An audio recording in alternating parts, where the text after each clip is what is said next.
Hello and welcome to the Friday Night Social with me and Mike Dix. This could be drawn together, couldn't it? Just me and you. It could. Where is everyone? Where is everyone? Not set up for that. Well, Hannah can't make it because she's having a night out with the girls or something. Scott says he's on his way, so he should be joining us soon. Aid's gone to bed. What are these people doing with a social life? Like an absolute bellend. Aid's never had a social life. He's a father of young children. He doesn't deserve we were rocking out to Nirvana last week. I mean, he moshed for at least half a song. Really? Yeah. I moshed for the whole thing.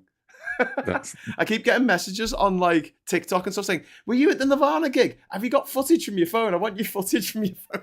And I'm like, it's not great, but I suppose. I don't know. So big shout out to everyone in the chat. We've got Diz in there. We've got Chris C. We've got Reverend Kathy L. Butterfly Effect. We've got Saz and Jimmy is in there as well. Good day, good evening to you all. If you'd like to join our friends in the chat, and they are a friendly bunch by and large, all you need to do is hit the subscribe button and wait a few moments. I'm sure Wayne will drop in at some point. Although you said, "What, geezer? I set this I'm up. walking down the street. I'm voted reform. Diabolical." But yeah, he's. What I was going to say, the way I set up the chat tonight was a bit different, wasn't it? So you might not be able to find the link. Hopefully you can find the link. But we shall see. So hello all in chat. So the first story that we're going to have to mention today is for 12 hours today on the official White House fucking tweet machine, whatever the fuck they call it, was an incredibly racist video of Michelle and Barack Obama put out by the President of the United States. Are you trying to suggest Donald Trump might be racist? I'd be a massive, big, fat racist. Yes, that's exactly what I'm suggesting. Because that's a strong suggestion. What evidence do you have for this?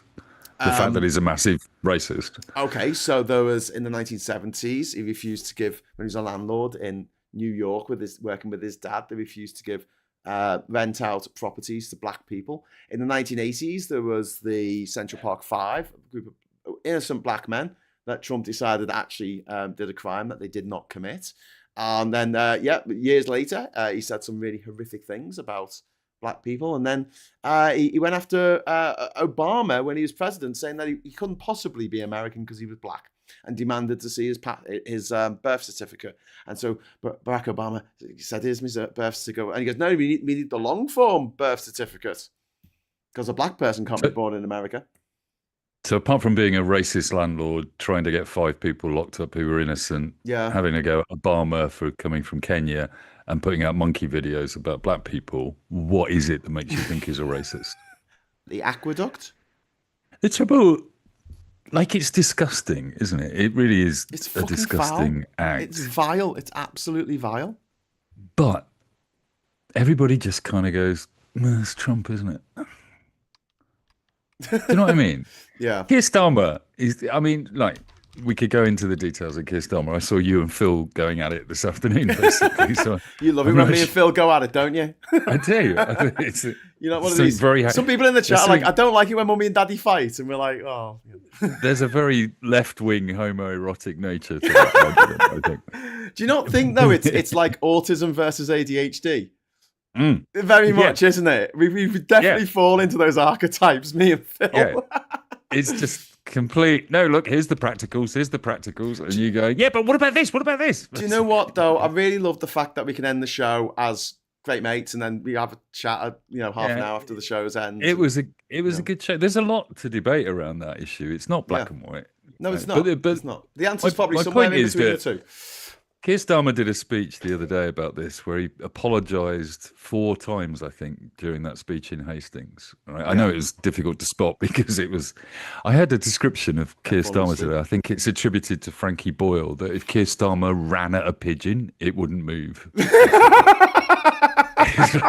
Just wouldn't notice, which I thought was very relevant. But the point is, the Prime Minister of the UK, right, his job is under threat because he might have made a mistake and employed a paedophile's friend, right? And we can go into, I'm not being superficial about that. It is a misjudgment by the very least. But it's not like he was on the island. It's not like he turned around and said Yeah. something racist or homophobic or did a tweet with an inappropriate AI slop video. None of those things. Any one of those things, you wouldn't be having a debate about whether Keir Starmer should be the Prime Minister anymore. He'd be gone. Angela Rayner would be in office at this point, basically. But Trump, he can invade countries, steal presidents, take bribes. He can do all of that, and he can put out racist videos, and everybody just goes, oh, well, that's what happened today. Yorvi, who's from up in Scotland, has put a very Frankie Boyle super chat in. Thank you very much for the super chat. First of the evening. Thank you very much, Yorvi. If RFK Jr. gets any more leathery, they'll have to pry JD Vance off him. Very good, very good. And then Darian Destar, thank you, my friend. £5 super chat to start the fun to enable Diz's Confetti addiction when she got here. Yes, absolutely. Thank you so much for that, Darian. Cheers. That is very kind of you. And it's Ollie. It's Ollie Bowler Hatman. Woo! Ollie! How you doing, Ollie? How's things? Right. How's things down south in Yorkshire? I always think when Ollie turns up in that cape that he's just come from a druid ceremony somewhere. He's been drinking like wine out of like a skull cup, and he's been look. He's been doing the only reason I don't think he's a pagan druid is that there are very few virgins left in Yorkshire for him to sacrifice. Very good, very good. I think that's a bit racist to say that. Pagans sacrifice virgins. Yeah, I don't think. Okay, that was more of an Inca thing. The fact that there's no virgins in Yorkshire, that's not racist. No, not at all. No, it's cold in Yorkshire, so I can either turn up the eating, or I can put this on. No, that's fair enough. I think you look great. You look like you've wrestled with a bear and you won. Yeah. Came up trumps. Pygmalion, who's been a member for 12 months, was Farage on Island because he's in the files. I don't think he ever went to the island. Hey, there's rumours swirling about. Should we talk about this? Should we talk about this? Because I don't want to get people's hopes up and then dash them on the rocks. Yeah, go on then. Farage keeps missing things. He keeps missing events that he's supposed to go to. And he keeps saying he's ill. You don't think he's just very, very, very drunk? Probably. Well, I think he wants to get out of things. So he says he's ill, but then he's been seen at other events. So the reporting on this is inconsistent. But what is consistent is he smokes and he drinks and he's not a very, very nice man. Yeah. The only reason why Trump's probably still alive is the fact that he doesn't smoke or drink. I always keep on saying it. We need that one cheeseburger. We need that one cheeseburger, Cheeseburger too far. Someone put some extra cheese on the next one. Yeah. I hate to say it's not just the smoking and drinking, it's the very poor aim of the two assassins, basically. Yes, that's very true. But it's Paula Thomas, £5 super chat. Thank you. Trump tried to get 5 innocent black people executed after they had been proved innocent. Yeah, this actually happened. Yeah. Hello, Scott. How you doing? Hi. Hello. Scott. Oh, what? This is great. We could draw a line down the nation from Durham to Yorkshire to London to Brighton. We're like the East Coast Main Line right here. This is boss. So ever said, Graham, you got my hopes up then. Well, you got to have a little bit of hope, haven't you? Scott, we're talking about the fact that Farage keeps saying he's ill, so he can't go out and do things. Is he? Yeah, he keeps saying he's ill. He keeps missing. With what? He keeps missing games. He keeps missing games. Assholism. He said he didn't have his kit, so that the teacher made him do it on his underwear. That happened. That explains everything. Richard, thank you very much for the £5 super chat. Small donation to keep the Diz all confettied up fund. Yay! Thank you very much. I think don't you think we should address Diz's major addiction to this confetti? No, I think it's a wonderful addiction. No. Absolutely not. And next time I see Diz, I'm gonna buy a 5 pints. I'm gonna start a charity. Cider. I'm going to start a Confetti aware charity that we should just put a little logo up in the screen saying, if you've been affected by Confetti. So, Scott and Ollie, we were just catching everyone up on the events of the day. In particular, the fact that the White House put out for 12 hours a video of a really, really fucking racist video of Barack and Michelle Obama. I think that's just testing the waters. I think they are continuing to do as much as they can just to push the boat, see what they can get away with.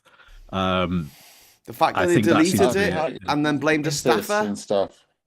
Yeah. Oh, Scott, it what's was happened? totally the staffer. Scott's frozen. No, don't freeze. Oh no, Perfect he's pose. frozen. Perfect pose. fuck But it's it was quite a nice little pose there. You look like you were going, Yeah, it was ooh.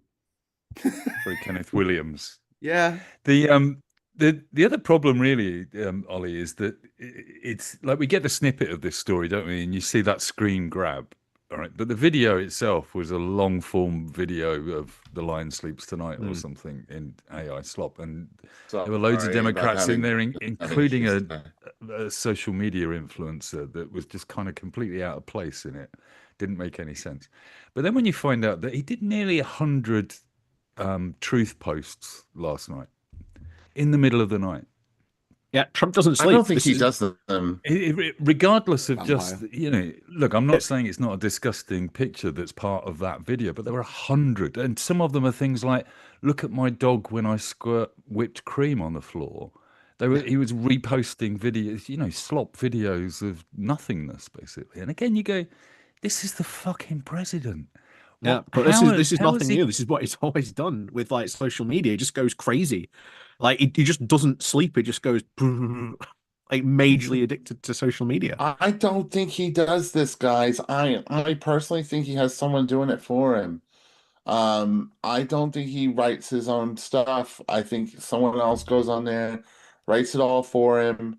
I don't know. And does it in the way that the MAGA or the press or anybody would expect to see it as. But why would you do like 100 of them though, Scott? I mean, 100, like that's going. But that takes a full-time person to sit and just do them. Yeah, but if he's scrolling I don't through think he has the dexterity when he sees a cat video or something. But he doesn't have. I mean, the thumbs. He doesn't have the dexterity. But have you seen the bruises on his hands? Yes, because he's trying to operate the screen like this. But also, Scott, I think you're right to a certain extent that I think he dictates his tweets when he says, because he shouts a lot of them, doesn't he? And they come up in capitals. Full caps. No, because if you dictate your own text messages, which you can do on your iPhone, for example, if you shout, it doesn't make the letters bigger. No, does it not? But there was a tweet. I've been doing that all this time. There was a tweet by Mehdi Hassan today saying that there is a process that the tweets go through. They are approved. Hello, Scott. Why do you have to be such a gobshite? All right. Oh no, it just comes up like normal there. Look, see. Right, that's what I'm saying. Yeah. There you go. So it's I think he has somebody. I think there's two people doing it. I don't even think it's one. I think it's two who sit there all night, who are paid to sit there all night and post bullshit on there, or they are doing it during the day and they time them to go out at a certain time. That's my opinion. I think you might be right. Any of it. I mean, according to Mehdi Hassan, there is a team that do put these things together all the time, basically, and they go through approvals within the press office, which is why they're now blaming an intern for it publicly. But Trump always has approval, and the ones that are done at 2 or 3 in the morning, I'm convinced he is just doom scrolling, because Melania doesn't live there. He's got nothing else to do. He can't smuggle children into the White House now that Epstein's gone. So, what's he got to do? He just sits there doom scrolling and hitting resend. Did you hear the other fun? Did you hear the other fun Trump story? I was just going to wrap that up quickly, Ollie. Though. Can you let Ollie speak? Oh, bloody ADHD. You have to bear in mind that it's his social media. Yeah, he's sitting there like a social media influencer because that's what he thinks he is, and he's got to keep Trump social busy. And he's the only person that anybody ever reads on there. So. No, I agree on that one. I think he's addicted. I just think he's addicted all the time. Because it's very clear he doesn't sleep, especially if, like I say, the other Trump story that came out this week, that on Air Force One, Trump doesn't sleep. Like, for some reason, Trump does not sleep on an airplane, to a point where apparently Marco Rubio has had to like disguise himself as a staffer, like wrap blankets over his head to sleep on Air Force One, so that Trump stalking the halls of Air Force One doesn't come and wake him up. It's just so weird. It is. That is a little strange. Well, Nigel Farage's social team haven't tweeted today anything. Wow. Never mind. I'm so upset. Can you I'm see so excited. I mean, upset. I'm just can't hide it. Is that unusual for his Twitter account? Does it tweet every day? I don't know. Yeah, but they put 2 tweets up yesterday because they've got the campaign going on in Gorton and Denton, haven't they? Here's you know, we can say what we want about Nigel Farage, and we do regularly. It's more, but his social media game is on point. Yep. That's the unfortunate thing. There's a few Labour MPs who've got really good social media, like the really good TikToks and they stuff. Don't get pushed out though. Overall, it's just it's. Are there? Because we were talking about this in the chat earlier, weren't we? It's difficult to think of anybody on the front bench that's got a good social media, or even a media game. You know, social media profile. Yeah, like Wes Streeting. We all know who he is just because he gets sent out to go on the news all the time. But like his social media game. Shocking. We don't know anything. All he needs is a little webcam for £100 and a microphone for £100. I mean, bloody hell! Have you seen this website that the government spent all this money on? This AI website? No. Oh my! Oh, you mean going to be probably run from Barnsley now? No, this is really. We are the shocking. AI town of the UK now. Barnsley. So it's government training. It's a government training site. Let's see, free government training. It's for. Free government training for all. I don't know when this came on. Every adult in the UK is eligible to take free, newly benchmarked courses to gain practical AI skills for work. Right? This is the press release, and it's called the AI Skills Hub, and AI Skills Boost, and it's got all these partners involved, and it's supposed to be. Here we go. It's got something for everyone across 14 courses, and you go to like the AI Skills Hub, and it's got it's just like a big mess of a site. I'll put the link in so people can sort of have a little look around themselves and tell me. Is it made with AI? Do you think? Well, I mean, I'll put it in our chat, right? In our politics chat, but I'll also put it in the I will also put it in the chat. So everyone watching this, go and have a look at this website, right? Just go and have a look at this fucking website. I'm just going to pin it to the top. Pin massage. There you go. AI skillshub.org.uk. I'm going to try and find something else here while I'm sort of looking. Are you having a look at that? Yeah. The AI Skills Hub, a directory of learning materials to help UK organisations and individuals build their AI skills. Oh, God, I read that just as you did. It was like reading it with an audiobook. There you go. For the Department of Science, Innovation, start your AI journey today. Oh, God, help us! We're going on a journey. I'm so sorry. Master the AI fundamentals quickly. I mean, honestly. Government. Identify sector-specific opportunities. You talk about this, though. And deploy solutions that drive real results. Explore more courses. Find the right learning materials for you. A directory of learning materials to help the UK organizations and individuals build their AI skills. Okay, so Ed Newton Rex, who is the CEO of Fairly Trained, he took a look at this new AI Skills Hub, and it includes courses that don't exist, courses that are labelled no charge, only to turn out to be paid, courses that are simply videos describing old tech that is no longer available, a course that is just a link to one page of info about a PhD program at Queen Mary, a course about how to use the internet, no AI involved, a course about personal branding for career success, with no AI involved, a course about programming for agri-tech, no AI involved, a course that just explains Microsoft's approach to responsible AI. Is that an AI skill? Of course, absolute tons of courses from Google, Microsoft, etc. that are only useful if you, check notes, pay for their product. A surprising number of courses that cost hundreds of pounds to take, surprising given that the AI minister described the Skills Hub as free AI skills training. That's what it says on the government website as well. Would be curious if anyone researches this further. My favorite is a course, in inverted commas. It's just a link to Microsoft's Azure SQL documentation, yet it's described on the Hub as a learning path that helps learners transition their SQL server expertise to the cloud.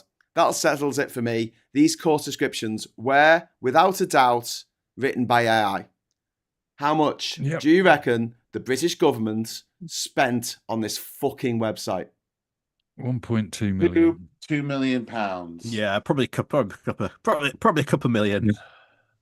4.1 million pounds. Get out of here. I shit you not, my friends.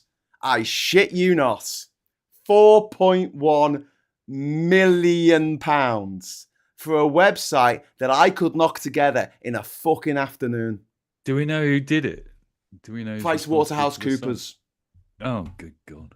They as got in. someone who does like training, because I occasionally do like marketing training for like businesses and things like that. I could put together a so much better course in like 30 seconds. The website looks a bit shit though. Anyway, it's all huge. Like everything's massive. All the words are massive. We're on a mission to upskill 10 million UK workers, and the AI skills and competence to boost productivity at work. It's a classic. It's a classic offer. It's it's a sales site, and it shouldn't be, should it? You know, you want something that just goes in. You log into gov.uk, and it starts working you out an individualized training course for the jobs that you want. You don't want shit like that for that much. The colors on this website, I mean, just so weird. Like, there's part of the big box all in like purple, and then it's like you've got like this odd, strange green. It goes to this weird, like wavy blue pattern that goes through it. Yeah, the patterns are weird. Shit website. Every level. This is a third-party site developed by PricewaterhouseCoopers on behalf of Innovate UK Bridge AI program. Talking of AI, 4.1 million. Has anyone come across 4.1 million? I know. I can't get past that. Yeah, but hang on. It's PricewaterhouseCoopers, right? So the first thing is 6 months of meetings with 27 people in each meeting in order to discuss the potential for creating a meeting to discuss the process of creating a website. That's the first phase. That's phase exactly one development of the process. And then they had to A/B test the idea that do people want an AI website? That was focus groups everywhere amongst the people outside a coffee shop in PricewaterhouseCoopers. You can't. You guys are just trying to do consultants out of proper work here, basically. Did you see? Talking of AI software, consultants. Has anyone seen Coley? Trump's government. I've seen Wall-E. Right. Is that like the Pixar movie? I'll read you something from The Guardian, and I'll put a link in. But the Trump administration has turned to an unusual weapon in its attempt to resurrect coal I know. mining. Where's Wall-E, the book?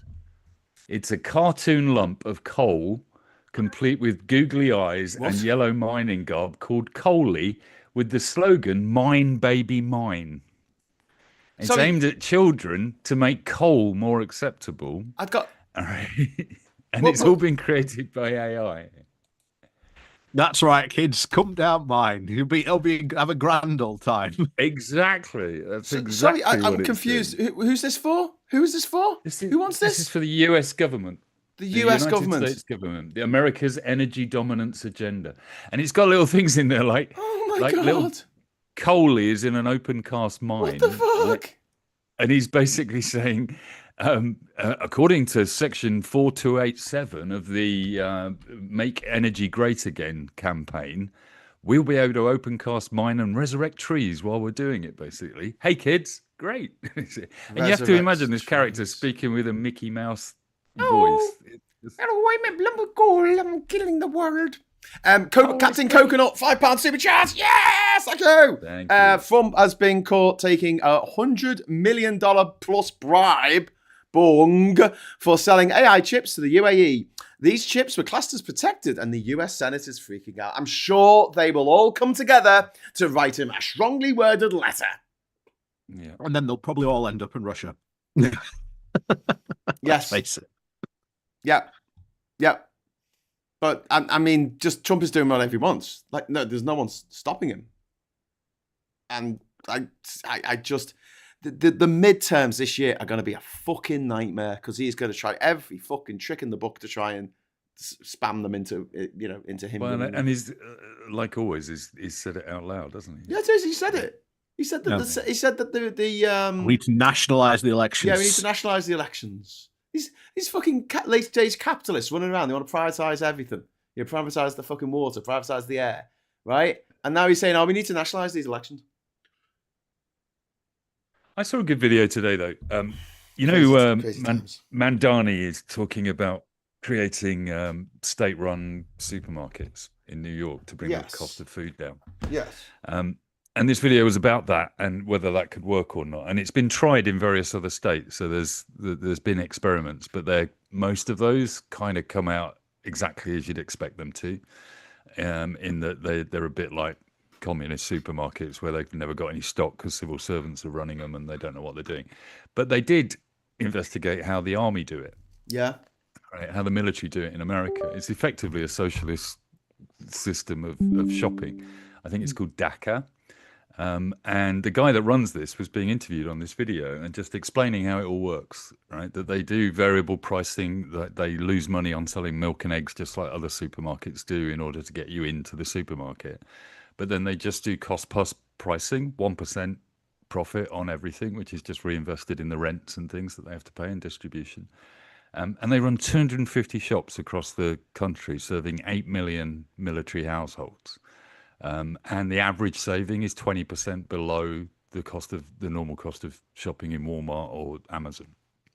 So they can do it.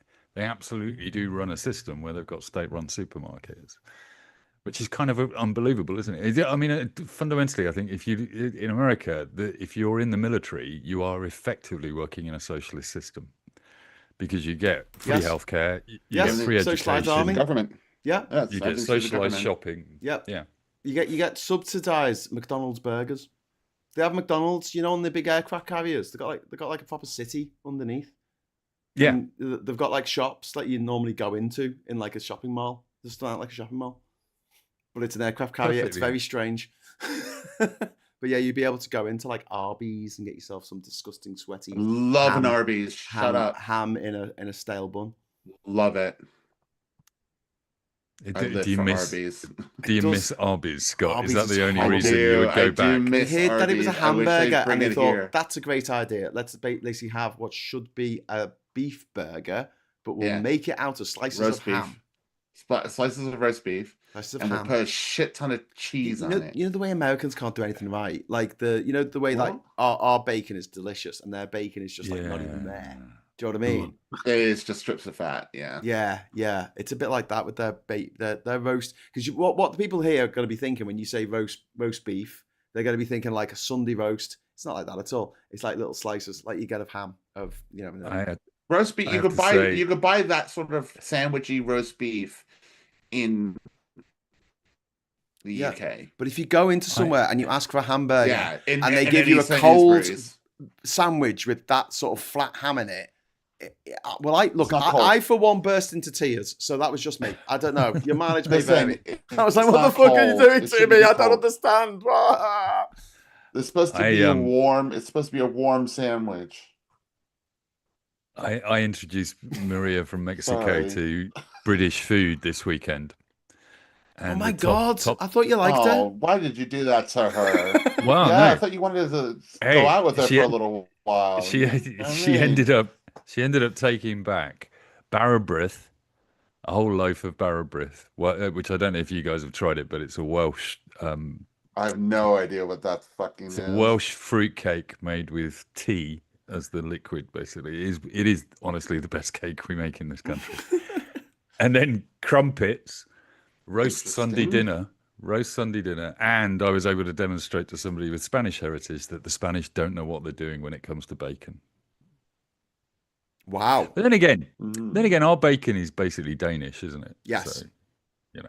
Yeah, we get a lot of bacon from Denmark. A lot of lamb from New Zealand.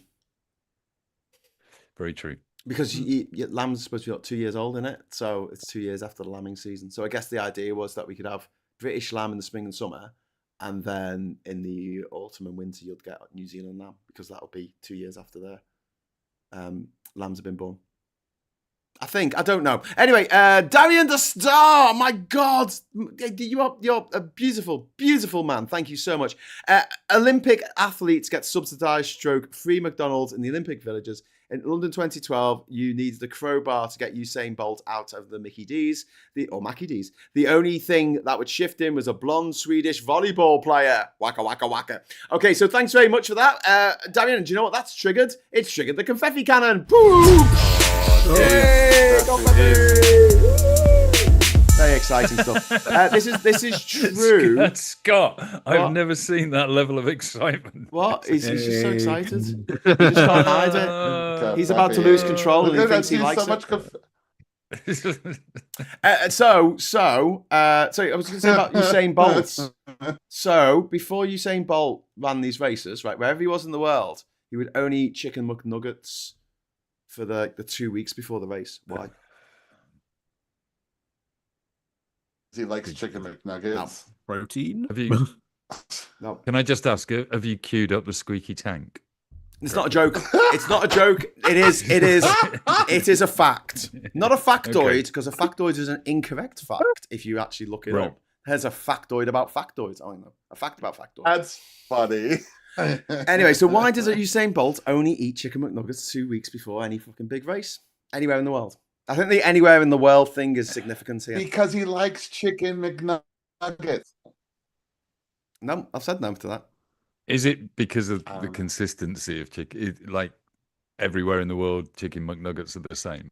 What's the last thing you want to do what's the last thing you want to happen to you before a big race? Get shot. You don't want to shit yourself. Yes, no. Scott, you don't want to shit yourself. So his technique to make himself sure that he didn't go and shit himself 2 weeks before any big race, he would only eat chicken McNuggets because he knew that they were standardized. He would shit before. Well, this is the thing. You can travel around the world and McDonald's are clean. So, if you need the toilet, a great place to use. It is true. Use our Western toilets as well. Yeah. If you're sick of sitting on bloody squatters, oh God, don't get me started on squat toilets. I should have put them in room 101. They would have got through. I'm talking of just one day when you just squat cry. Toilets. We were staying at a French campsite when I was 7 years old in the south of France, right? And I needed the toilet, and my mum went, it's in there. God. And I looked, and I went, no, that's just a shower. She said, no, there's no shower. That's a squat toilet. And I went, what do I do? And she said, you need to squat down and poo. And I just burst into tears. And that was when I was 7. Still, to this day, I'm going to be 47. We're discovering a lot of same thing. Childhood PTSD elements to you, aren't we? Like being handed a cold hamburger. Yeah, like a lot of childhood in a hole in the ground. No, that was when I was like 30 years old when I got handed an Arby's for the first time. Yeah, but again, I was like, what the fuck is this? What are you trying to? It made you push on cry, me. Which maybe it was bringing up some memories of this French holiday. Maybe we should explore this. Squat toilets are the fucking worst. I can't. I've never used one. Have you? You lucky bastard. Never, ever have I been anywhere. You've got very low Vendetta 9000 makes a good point. That we used to have squat toilets in the park in central Peterborough. Did you? Until I was about a teenager, I think. Who put them there? I would totally use one if I had to. So one time I was in a Middle Eastern country. I won't say which one it was. And I was invited round to someone's house, right? I was there and I needed to go to the loo, right? And there's a squat toilet. So I squatted down. And when you sort of like you realise a bit too late there's no toilet paper. Oops. Right? So it was one of them, but it was worse than that because I'm not very good at squat toilets. Oh, you missed. Oh, yeah, I missed. I was like a foot back from where the actual hole was that I was supposed to get. So I had to, everywhere. I had my wallet on me. I was wearing this. I had my wallet in here. I took out a business card and I had to use a business card to like push it into the hole. This is not. Oh, I cried. days. Fucking squat toilets. Did you mate, cry? don't get me started. You cried again. I cried again. I just cry a lot. That's just me. I'm just quite. I genuinely think if you had my current physical ailment, basically, you would just be in tears all day long. Okay, yeah, I think I would. I would. I'd just come on the show. No, and just until talking of people. Usain Bolt and toilets, until the cancer came along, the only public toilet I would use was a McDonald's one because I could guarantee the quality of it. Yes. Like you knew the hygiene standards. Yeah. And I just had a real problem with using public loos in general. And now I've got this Macmillan card that means I can knock on somebody's fucking door and say, I need to use your loo, basically. So I have to go when I have to go. So I've become an expert at using public toilets now. The funniest thing is, if I did a room 101, one of the things I would put in it are people that use McDonald's as a public toilet. Oh, really? Man. Yeah, I would. Yeah, because... no one's going to vote for that. Should we put it into the chat? Should we put it into the chat? Okay. Yeah. Do a poll. We're doing a poll. We're doing a poll. Don't, because I would have nowhere to shit. I'm eating there. You're not eating in the toilet. I'm not eating in the toilet, but everybody just kind of. Unless you're on the way back from McDonald's, and then come back out again, and they don't fucking buy nothing. Unless you're on the way back from Glastonbury and you've only got 10 minutes and you've been waiting for 7 minutes in the queue to get your burger. And then you quickly run to the toilet and you got to eat the burger on the toilet like Elvis. No. I'm talking about the tourists in central London, who just decide that McDonald's is the public toilet. I'm gonna help my position on this, which is I wouldn't use anybody's toilet without actually ordering something in there as well. So what am I doing? Is it people using McDonald's toilets should go into room 101? Not in general, just people that don't. Toilet. Just make it. Scott thinks Mike should go into room 101. Just put that.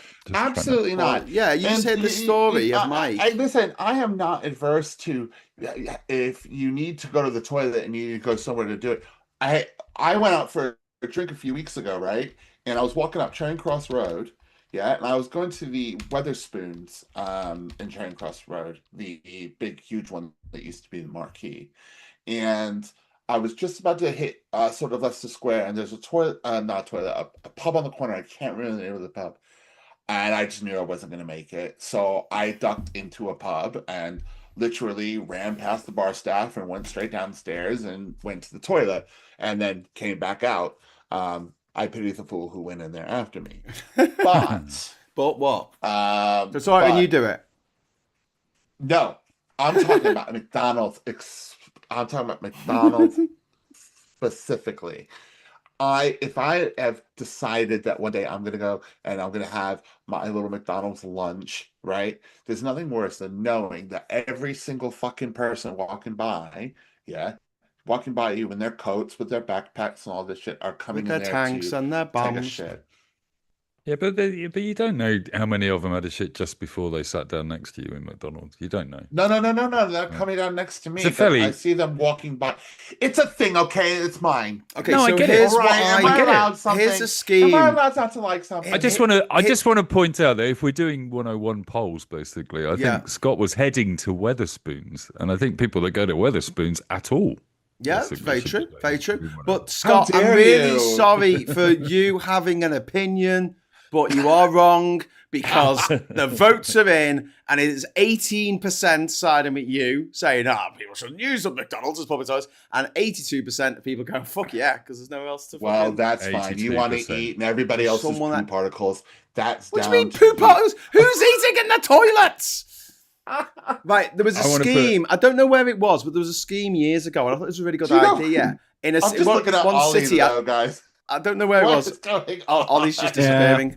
He's just like, what the fuck is this? Well, first time I've come on in a while, and we're going straight into the toilet. Straight into the toilet. Food conversation. No, He's not wrong. They had a scheme, and I think this is really clever, right? Because in a lot of places you have public toilets, right, and they get trashed, or you need to have someone in there full time to make sure they don't get trashed. It's a shit job to have being a toilet goblin. I mean, there's a few people out there who might like that job, like J.K. Rowling. She'd love to sit in a stinking, disgusting underground Victorian toilet and just check the genitalia of everyone going in there. But most normal people wouldn't enjoy that job, right? No, so there's the problem. But what they came up with was a scheme where pubs and restaurants and cafes and McDonald's, wherever in the town, they were all made part of the scheme, and they had to put a sticker in the window to say members of the public can use our toilet, and in return, the council gave them money for cleaning the toilets. So it costs the places less to clean the toilets because they have basically the council subsidising that.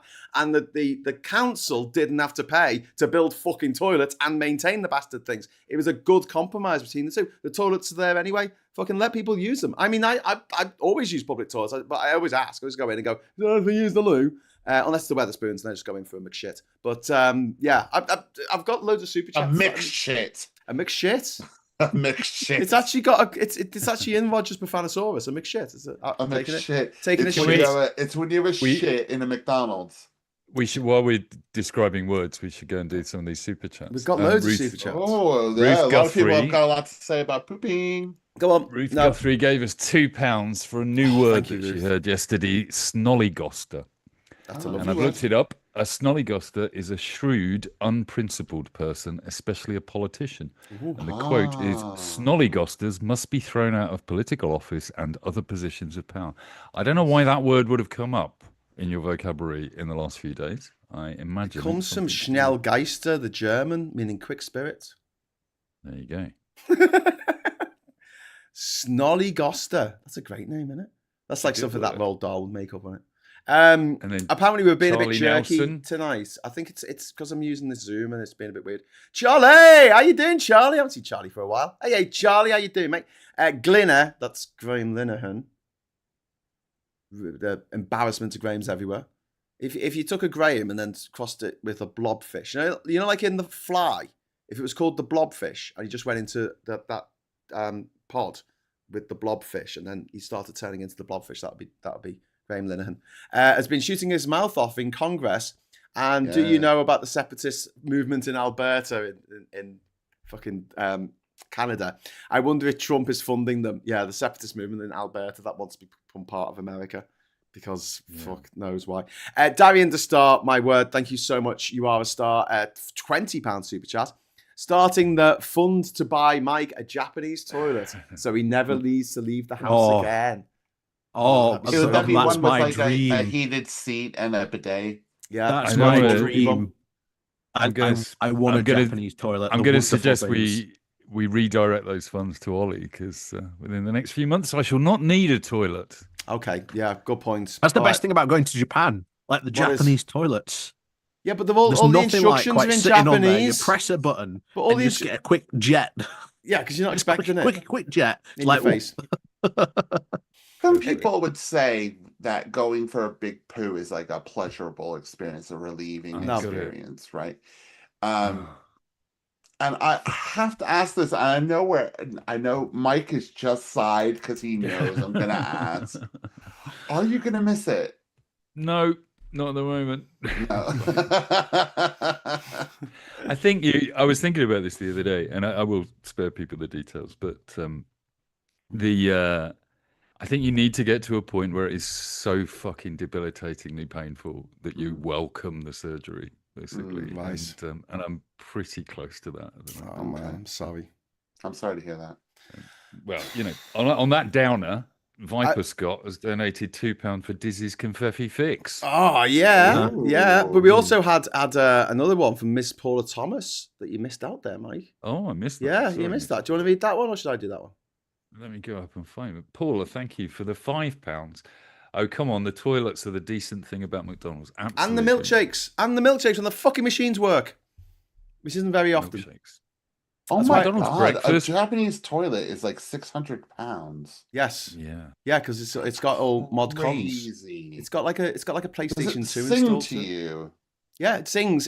Squirts water up your bum. It's got like some of them. It's got some those of them have a shelf that you can poo onto, and it can do tests. Yeah, And also, there's some ones that Actually, it's got like those this is a rollers you get in the car wash, and it rolls your bum. Auto flush. This is a genuine thing that their public toilet system. They're actually creating a system to do blood tests, what they call a fit test. Yeah. To spot the prevalence of colon cancer, basically, and look for areas where it's coming up. So that's good. We should do. That's good. I did a test. I did one of those tests once. You got to put loads of toilet paper in the toilet, and then you drop your shit, and then you got to sort of like jab it with a stick or something. Well, I put too much toilet paper in the fucking toilet, and I blocked the fucking toilet. That was a bit embarrassing. I am part of a campaign at the moment where we're working on a way to expand the fit, because at the moment, after a new law last year, there's fit tests for people over the age of 50 will become a regular compulsory thing. Yeah. And I asked why it was only for people over the age of 50, because I have some friends that have got colon cancer that are in their 40s and 30s. And it was genuinely put to me that the problem is that we would find too much cancer. And we actually don't have a system that can cope with it at the moment. Fuck. That's fucked up. That is fucked. And this was from somebody responsible in the NHS for the fit tests. Mate. So we are campaigning to get it done. But the problem with that is that you'd need to double the number of MRI scanners we've got, sigmoidoscopies that we can do, and surgeons that we have that can deal with the problem. So the theory is that there are a lot of people wandering around with early stage cancer that won't be spotted until they're 50. And as everybody always says, Keir Starmer did a speech about this week that nobody noticed because, Epstein and whatever, basically. But genuinely, if you can catch these kind of cancers much earlier when they're stage 1, then you stand a chance of dealing with them. Yeah. So. Yeah. Mike, I'm sorry because I know you're talking at the moment, but I do need to release the confetti cannon because I should have done it a couple of super chats ago. I'm being a terrible producer today. And I apologise profusely to everyone, but I hope that I can make it up. Diz's needs. Diz's needs are manifold. Here they are. The confettis. Yay! Confetti cannon! Come on, Ollie. That's a real Barnsley celebration. Yeah, he's like, Ollie, you know what? When you wear that cape on the green screen, I think you should have the Simpsons hedge behind you. And then you can disappear into the hedge. You just disappear. Right, so cool. You say when you say something like really inappropriate. That's not an hoodie, is it? It's just a huge. It's a druid cape. It's like kind of a hoodie. It is. It's super warm. Yeah, I can imagine. Yeah. Sorry, guys. It's cold up here, Scott. It's cold. I'll be right back. Okay, all right. Do you want to turn your camera off before? Oh, you can't hear me now. Turn your camera off. Turn your camera. Oh, Jesus Christ. Turn your camera off. Turn your camera off. Let's do some super chats. Phone box chicken. He'll come back now and be like, "Yeah, bloody just took me bloody." He'll say, "You took me thing off." Phone box chicken 4108. Rain's on his way. Put £4.60. I always go to Wetherspoons pub and leave. That's a good idea. Just walk in, go, I'm not drinking here, and walk out again. Yeah. We've got another one for Charlie Nelson. When I was little, I had a terrible experience with the automatic cleaning toilets in Nice Airport. I was in a nice airport, but it was the toilets were not nice in Nice.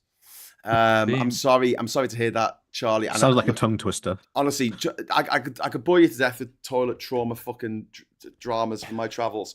I've stayed in places where the squat toilet was the shower as well. That was it. The squat toilet was also a shower. It had a shower above it. So you had to stand on the two little bits in someone else's flip-flops because I don't own flip-flops because... Somebody earlier on in the chat said that it was only when you were an adult that your mother told you that it really was a shower in France that she'd put you in, basically, not a toilet. Possibly. Phone box chicken, thank you very much for the 460. That is brilliant. Is that so I can get a pint in Wetherspoons? Oh, that was the one that Mike read out. Thank you. And that also... Wetherspoons. ADHD. Oh, I see what you've done there. Very good. ADHD. And it's D as in the name, D. From Canada. Nice. That's brilliant. Thank you for the Canadian 5 books from Canada. On a positive note, Mike bought husband your book for Christmas and he absolutely loves it. I catch him chuckling at it all the time still. Thanks. That's really nice. There you go, mate. There you go. You see? Bit of love for you. Somebody posted a picture to me today that they'd been traveling around Europe with my book, and they just took pictures of people holding it in various cities around that's cool. Europe, which I quite loved. Oh, Thank hello. you for that. I'm glad he enjoyed it. Hello, Who is that gorgeous milkman? Hello. Right. Hello. It looks like it's How we Wayne. doing? Wayne Attack. How you doing, mate? I'm good, mate. Just got into work, so Good. limited time only. Yeah, that's okay. I'm trying to put Scott back in here. I turned off his video. I hope I haven't blocked him forever. What? Why have you blocked Scott? Because he went to the toilet Wayne. and left an empty chair. Mise en scene. There you go. He's back. Yeah, no, I'm waiting for my brother. My brother is in there, and I'm dying. Oh, I'm no. waiting to come out. Have you got like a pint glass, like a glass? No, we've only got the one toilet. Oh no. Oh, I he's know. Gone I again. know. This Gone again. It's starting to get a little desperate. gone. Oh, mate. This is- Okay. Is it all this talk of Number one, toilets? Scott. Okay, he's gone. He's gone to a better place. The toilet. Wayne. It's got to far. Wayne, I was Yes, reading. yes, Mike. I was reading today Hey, Wayne. that King Charles is in Essex today. Is he? I Essex. wondered if he'd come to visit you. Is that what was going on? Well, our new Wetherspoons in Basildon is called the King of Essex. Oh well. God. Isn't that Joey Essex from The Only Way Is Essex? Isn't he the king Oh, of Essex? please, no. There is nothing royal King of- about that. What about Scott from Five Star? No, I don't think he's anywhere near qualified to be royal. Martin Scott, if Harrow you're says, watching. evening Waymaker 2.0. Hello? What happened to Hey, Waymaker Marion. 1.0? Did you kill him and take over? No, this is my evolved form. Okay, like in Pokemon. Oh, You're God, basically a this is your- Raichu instead of a Pikachu, yeah? This is your evolved male form. Good I'm God. more of a. I'm a Charmeleon about to go Charizard. Are you on the wrong side of 40 yet? Oh, massively. So am I. It's great, isn't it? You know, Ollie's only 21. He's like that fella who plays with the darts. He's only a little baby. Well, that Luke fella who's Yeah. basically looks like he's a back keys bus pass. That's the one. You mean was he a Lightning Luke? I think he is. Yeah. I don't know the darts. I don't know those. They those were all booing pointy him for sticks some they reason. throw and at- I never found out why they were booing him. I wanted to find out because it was like Oh big no, news 'cause story. I'll tell you why. Because he cut a, in wrestling talk, he cut a promo on the crowd. He basically went there and said, "You can boo me, but you're all you mugs are paying my money." You're the ones who I cut the heard. demon. What? I don't I heard a whole. understand. Wayne, I heard a whole collection of words that sounded almost like it should be a sentence, but I didn't Right. understand any of that. Right, so he was getting booed by the crowd, and then he turned around and said to the crowd, "But you might boo me, but it's your money that's paying Yeah, for but me." why for were my they winning." booing? Why were they booing him? Because That's what I don't he understand. already did. Because he No, did because his that in line the was, night. "You can boo me, but I haven't got your money." But why were they booing him in the first place? I'm in a catch-22 situation here. No, because he did that initially, and that's what he got booed for, and now it's just a thing. Now he's like the baddie. Oh, okay. Okay, I'm not clear on. I mean, this is my entire exposure to the world of darts. This conversation, and I'm not clear. Right, he basically, I think he was overrunning on time, and then people started booing him. You know, like at the Oscars where Right. they want to hook you off, and he's like, "Why are you booing me? You're the ones who have paid to come and see me." So, and then from then he's just kind of become the archetypal baddie. That makes Okay. sense now. I've got you. Okay. So what's that wrestling stuff where people are just like, it's all like pantomime? Is it Confabe or something? In Kayfabe. wrestling, you've got baby faces. Sorry, Ollie got the right answer. What was it called? Kayfabe. Kayfabe, not Kayfabe. Confab. Kayfabe, yeah. Yeah, kayfabe. So kayfabe is basically sort of like the suspension of belief. Yeah. This is why I come on this show on a Friday to hang out with you kids, so that I can be down with the youth. Yeah. It's all right. Well, I'm going to go and use all these cultural references. I mean, you literally in a are bar hanging in out with the youth Brighton. when I'm on this stream. So I know, man. I know. Miss Uh, Paula Thomas has given us another £5. Thank you German very toilets. much, Miss Swallow. Basically, you shit onto a metal trapdoor, which drops and gets rinsed away when you flush. There Oh you go. no! Oh no! I meant to unpin my message about the bloody AI thing, and I accidentally deleted it. Oh well, never mind. Shit happens. So Thank you, Paula. thank you, Paula. It's very kind of you. So should we get? So is this the end of Trump then? Is this the end of Farage? Is Farage going to die? Is Trump going to get demoted? It's going to be. Is all the Republicans going to rise up and write a strongly worded letter that's so strongly worded that it actually kills him? No, let's get back to darts. Have you covered Trump's Truth Socials that he put out last night? Yeah, Well, actually, Wayne, it would be. that. I'd love to hear your thoughts on that. Actually, how far in it am I allowed to? You can say drop that? the C-bomb all you like, mate. I don't care Right. anymore. I just don't Right, care. Got our little gang here. That's all I need. I was walking home from work earlier, and I caught Midas Touch's coverage of it, and I was like, this prick has literally tweeted out, or what do they call it? Truth Socialed out pictures of Obama and Michelle Obama as monkeys. Yep. There's no coming back from that. You're just a racist cunt. Yep. Fuck you. And you're the leader of the free world, and you think you can fucking get away with that. Right? There's got to be people in his fucking cabinet or in his staff that have got to be like, bruv, you can't do that. I don't give a fuck who you are. well, the interesting thing has been the response of black right-wing social media people. I can imagine that's gonna be fun. And there's still some defending him. You know, it's the ridiculous situation. But there was I saw somebody called into what's the parliamentary channel in America? C-SPAN. The PBS channel. C-SPAN. I was about to mention this, but you can go on. Yeah, somebody called in, and this guy just genuinely, and I think it's interesting that one's sort of bubbling up.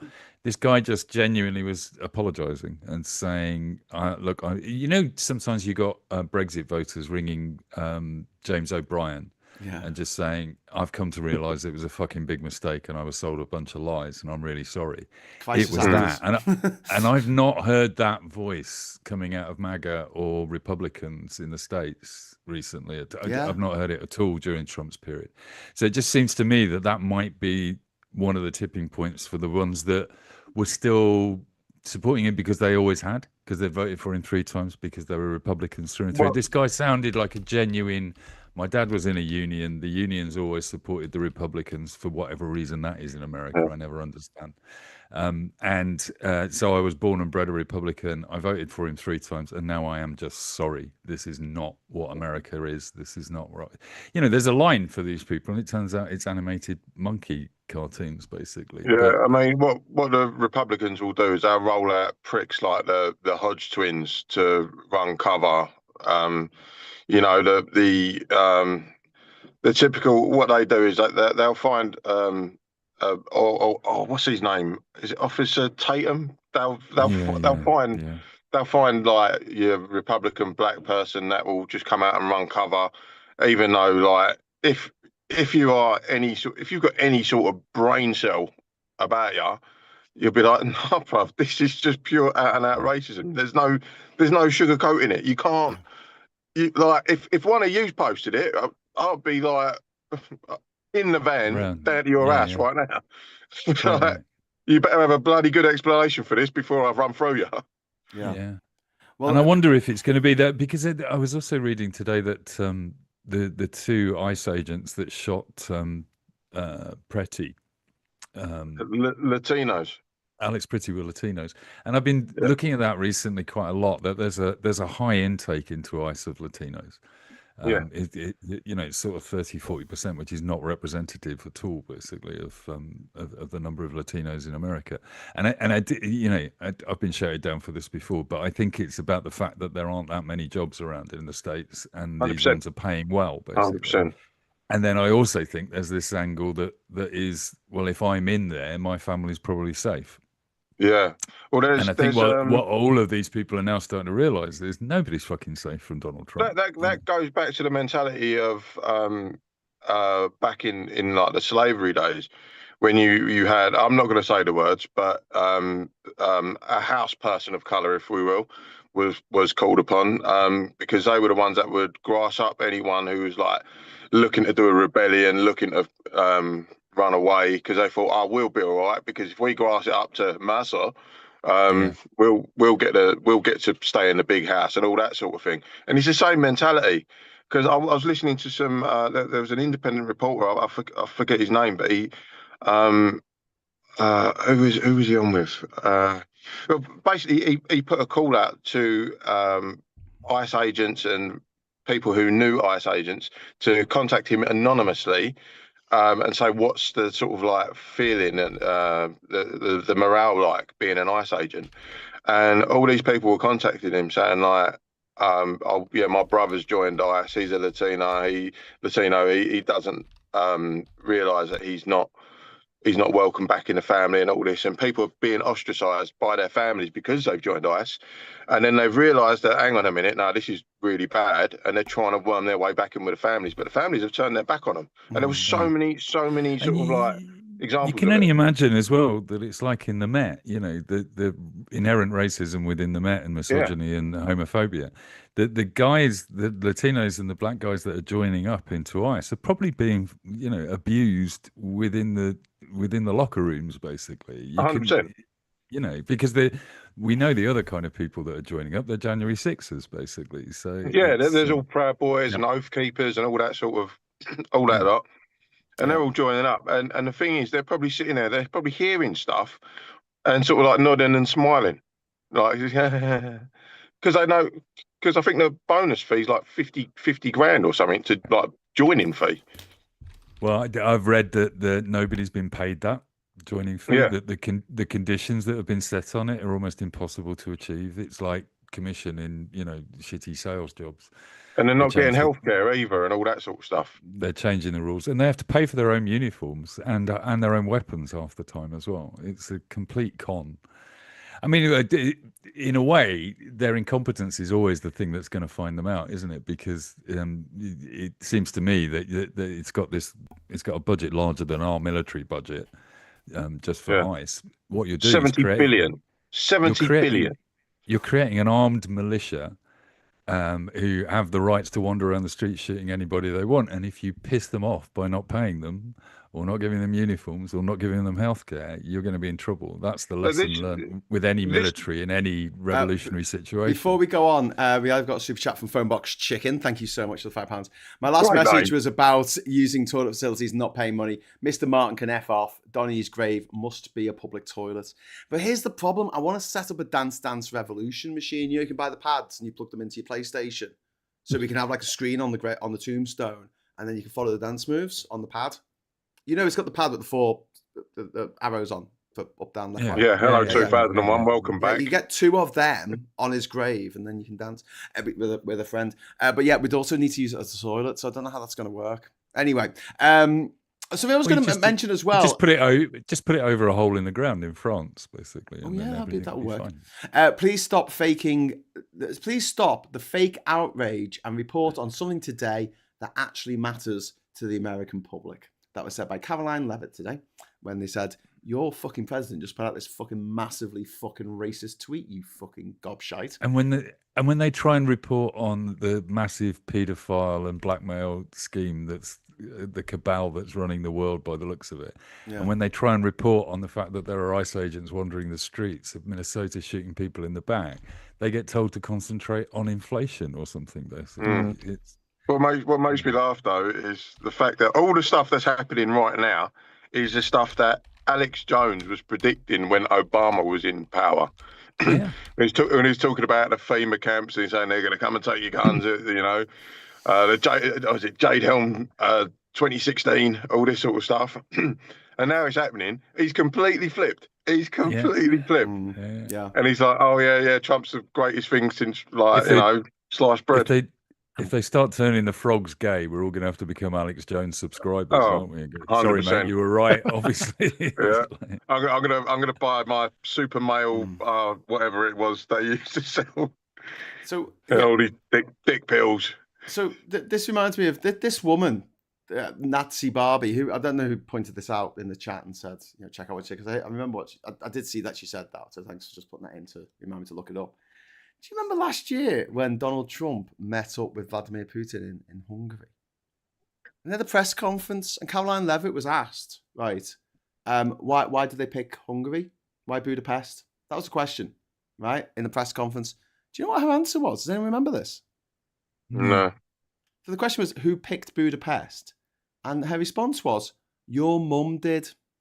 Oh God, yeah, I remember now. This is Bannon's theory of politics and media, isn't it? Is that you just fill the field flood with the shit. zone. Yeah, flood the zone What with it's called. Shit. It's you cannot remember. I mean, does anyone remember that they were trying to invade Greenland a week ago? Exactly. It feels like forever ago that was the saga. You can only. Everything always seems to happen on a Friday for some reason as well. Yeah. And I think it's about the press. I think it's about the Sunday political shows and the newspapers. Because I think they're just trying to divert the conversation. Trump is quite happy to have 2 days of people saying, is he a racist or not? What do we think? Is it racist? Are monkeys racist? He's quite happy for that to go on for 24, 48 hours rather than anyone talking about the Epstein files, I mean, I've been out of the like LBC loop for a little bit while this has all been going on, mainly because I've been sleeping. And I'm looking forward to hearing the Trump defenders and the excuses that are going to be manufactured by these people and the sort of like mental gymnastics that people are going to go through to justify it and to sort of like go, oh, it's just banter, isn't it? That sort of thing. I'm looking forward to Wayne, it. you know that those people love it. That's the problem. And I also know those people exist. This is just a louder dog whistle than he's been doing for the last 10 years, basically. But it's just a dog whistle to his supporters. That's all it is. 100%. 100%. And the thing is now, the good thing about Trump doing this sort of stuff is when his defenders come out, I'm like, brilliant. At least I know who you are now.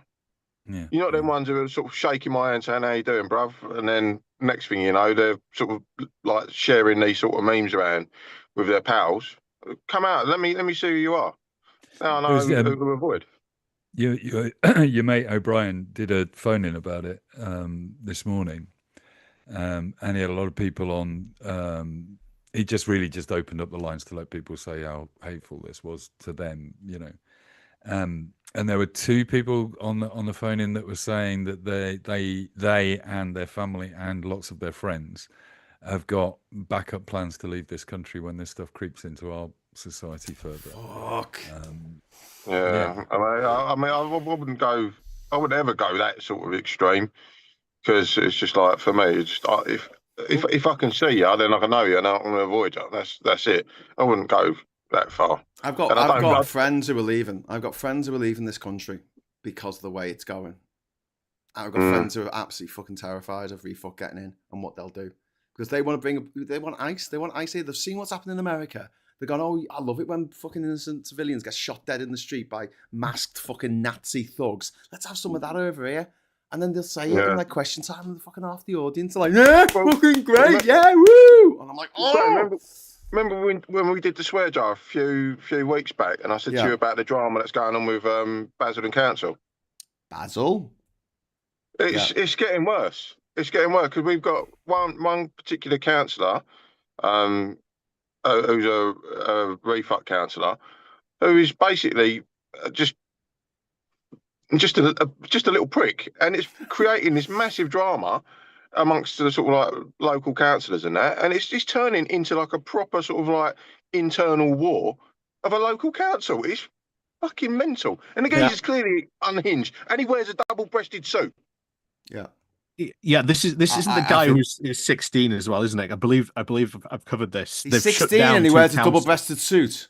I think he's older than that. He's like 20. He's in early 20s, but he wears a double-breasted. Hang on, Ollie, please, can you just address the elephant in the room? He wears a double-breasted suit. Oh yeah, they all do for some reason. And he's got proper slick back hair. Stop the world. I want to get off. His name's Sam something about it. He's an absolute bellend. Go on, Ollie. So I cut Ollie off then halfway through. Yeah, what's the story, Ollie? Because I know this is your So territory. this is I'm just going to plug because we've got a really cool interview coming up on the 19th with a guy called Ed Kimberley. So I've already had a conversation with him, but he brought this up as well, and I'm noticing it as well that I'm covering more of these reform people, that they're making this, like, these reform councils are making this unholy alliance with these, you know, the flag shaggers. And when they 100%. do, they're now coming into these council meetings and they're trying to now start a quote debate about the border issue, as I believe it was put forward by him. And of course, the council, because they're not in full control, they shut it down, and then they disrupted the full council meeting. They've now disrupted, I believe, 2 meetings, and they've said that they now want to go and disrupt more meetings. Which for a council at the moment is it's budget time. They need this. Yeah. You know, they need to do this, or else it's not going to work. And this is Basildon. Yeah. What border are they worried about? Is it Colchester? Just before we go Graham, on, Kate Cannon dropped a super chat in, so thank you so much, Kate, for the super chat. And we're just one off Confetti now. Sorry, Wayne, you're going to say about Basildon? Yeah, Graham, can you just quickly Google Basildon councillor Sam, because I'm on my phone, so I can't do anything. Plus, I'm in the van. So Basildon. Yeah. Basildon, yeah. And I've got to shoot off in a minute. Council, what's his name? Dan. Sam something or other. I forget Sam his surname. something. Journette. Mm. So he's got That's a fucker. He's got a French name. Yeah. Journet with Farage. Journet and Farage. Very English sounding names, eh? Oh no, this is a completely different council. This one, yeah. Councillor. He's the one who was accused. What? He's been accused. He's the one who got arrested for stalking. On the 8th of September. Yeah. So go on. What's happening now? Yeah, well, he's basically just disrupting the. He's throwing like the leader of the council. He's a Labour leader. He's chucking all kinds of accusations at him online, and it's all over like my Facebook. Like democracy is not optional. Council meeting spirals out of control as a reform councillor battles Labour dictator over election delay. Can we just explain, like, they're delaying the elections? They're not cancelling them. They're delaying them for a year because they're redrawing the fucking boundaries. Something that's been a long time coming. Where are you reading that headline from, though? That's the most biased headline I've ever heard. Is that on the Reform website? Oh, it's GB News. Oh, I've got it up as well. Gammon Box News, God, apparently true. Gammon. But we've got some great news up in Scotland because Alistair, the King of Scotland, has put in another super chat, which means stop. Confetti time. Dun, dun, dun, dun. Confetti time. Yay, confetti. Woo, yay. Thank God Scott came back to add the excitement to that. Scott is a few grams lighter. What? What else have we had this week? Because we haven't even touched on Mandelson. Oh God, that sounds disgusting. We haven't been anywhere near Mandelson in his under fucking wear. Jesus Christ. Fed up with seeing him in his underwear. Someone clip Graham saying that, please. Do you know what? It's funny last night because me and Mike did this show called Drawn Together where Mike drew a political cartoon and we had suggestions coming in from the chat. So Sophia Lance was the person who came up with this idea for this joke. And Kat came in and said, "What are you doing?" She looked and she said, "Why is he in his underwear?" And I said, I'm sorry, the top of my private eye got ripped, but I said, because of this picture here of Mandelson, right? And Kat, oh my God, bless her. She dry heaved, like she just, what? She went like this. She's like, oh, and just like ran out the room. Yeah, thanks for that, Ian Hislop. Actually, that cartoon from yesterday was the most popular one I did all week. So there you go. I'm gonna come in for script ideas every week. Can we also call it? Was this the one that George Galloway stole as well? No, that was me overreacting. That was funny. Do you want to tell Mike? Do you want to tell them what happened this afternoon on the Politics Social chat?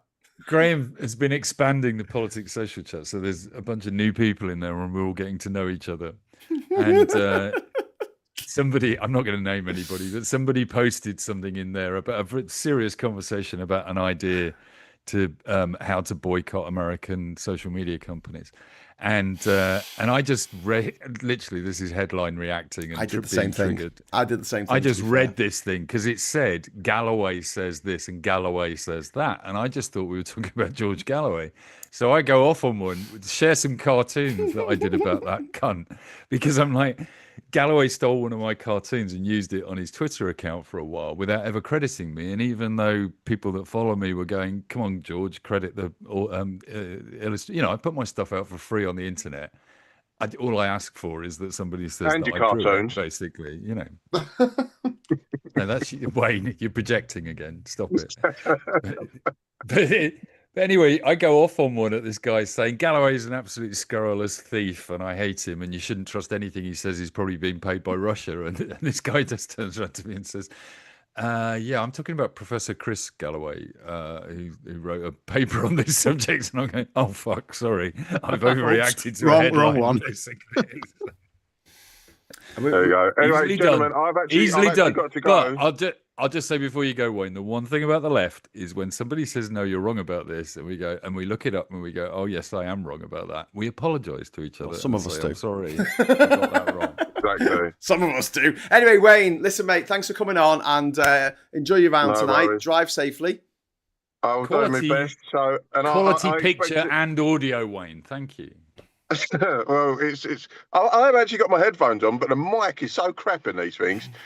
But I will be taking a few days off, so I will be available to do a Friday with me full rig. So Next Friday. Full Technicolor. I'm not going to be able to be here next Friday because I'm going to go and watch Ash. Brilliant. That's the one I'm going to be on. So Mike had to. Mike. Oh God, Mike's looking at me now, going, "No fucking way, Graham." Okay, I know what's coming. Mike next. might have to host next week because I'm going to be at the Ash gig in Liverpool. I can try and do that. Sorry.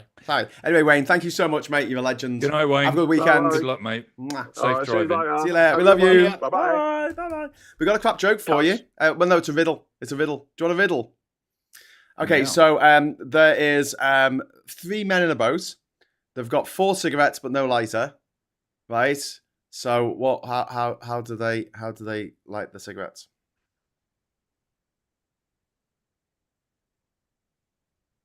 They throw a ciggy overboard, and now they're a cigarette lighter. Where's the squeaky tank? Where's the tank graphic?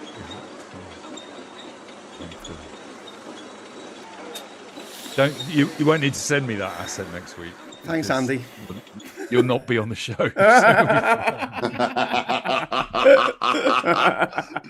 That's funny. I think the good thing is now you've got that graphic, and we've done this a few times. That you're never going to be able to tell a joke that we actually laugh at anymore. Yes, on I know. Friday. Oh God, no, that's the funny bit. It's The not laughing at the joke is the funny bit. Mad Monk is saying that the Scotland helped invent the modern world. Fuck yeah, it did. Fucking love Scotland. Should be going up there in a bit. It's not far from me, I can walk. I can walk to Scotland from here. It'll take me a day, but I can walk. Hey, I've got Scottish heritage, so I say this Have with you? some love and affection, basically. But they invented the tobacco/slave industry. Yeah, I'm pretty good at that. The tobacco slave industry. Oh, you have to go for the negatives, don't you? It's turn up and I'm you just think, saying. oh, well, that picture's a bit wonky. Oh, don't like that. Who chucked that carpet? Ooh.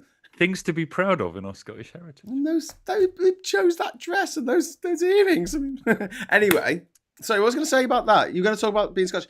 Yeah, Scott, what do you think about Mike in a kilt with a sporran? My first wedding, I got married in a kilt. Did you? Yeah. I got married in the church.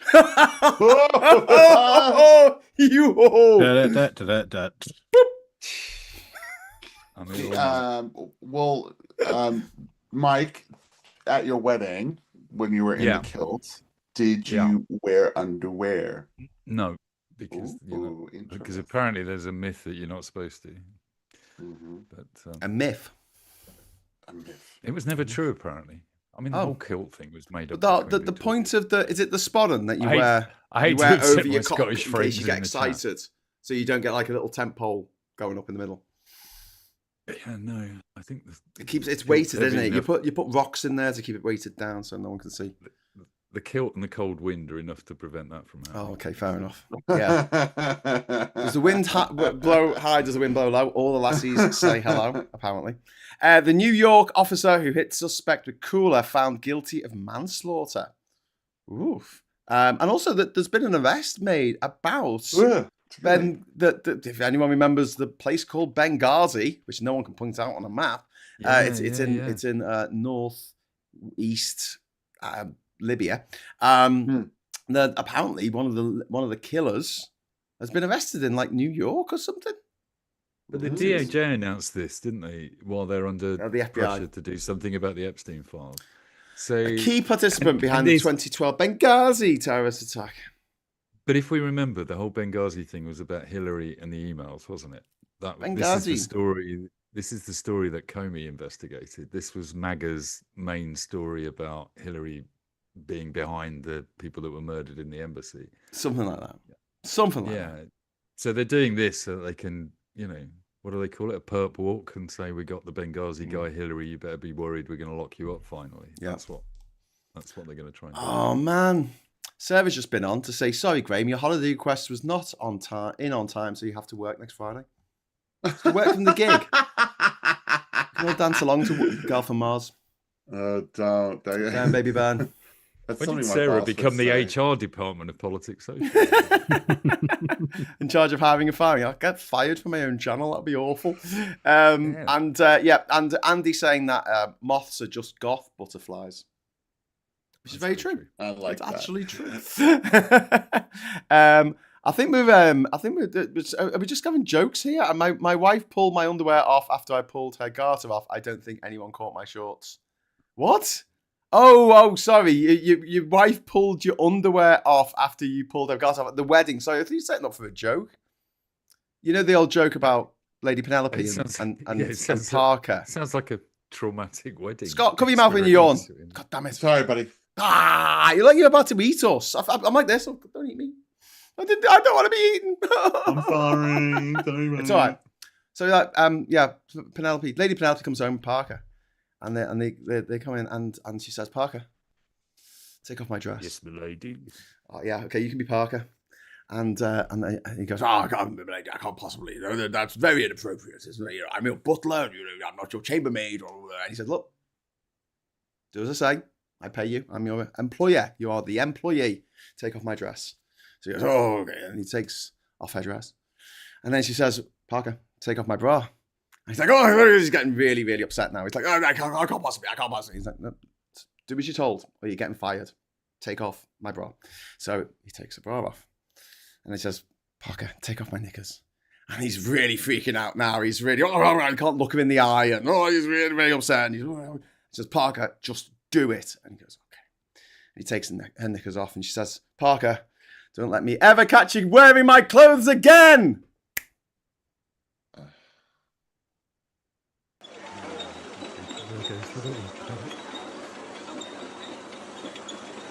Excellent. Thanks for that. I mean, that's a really up-to-date joke as well.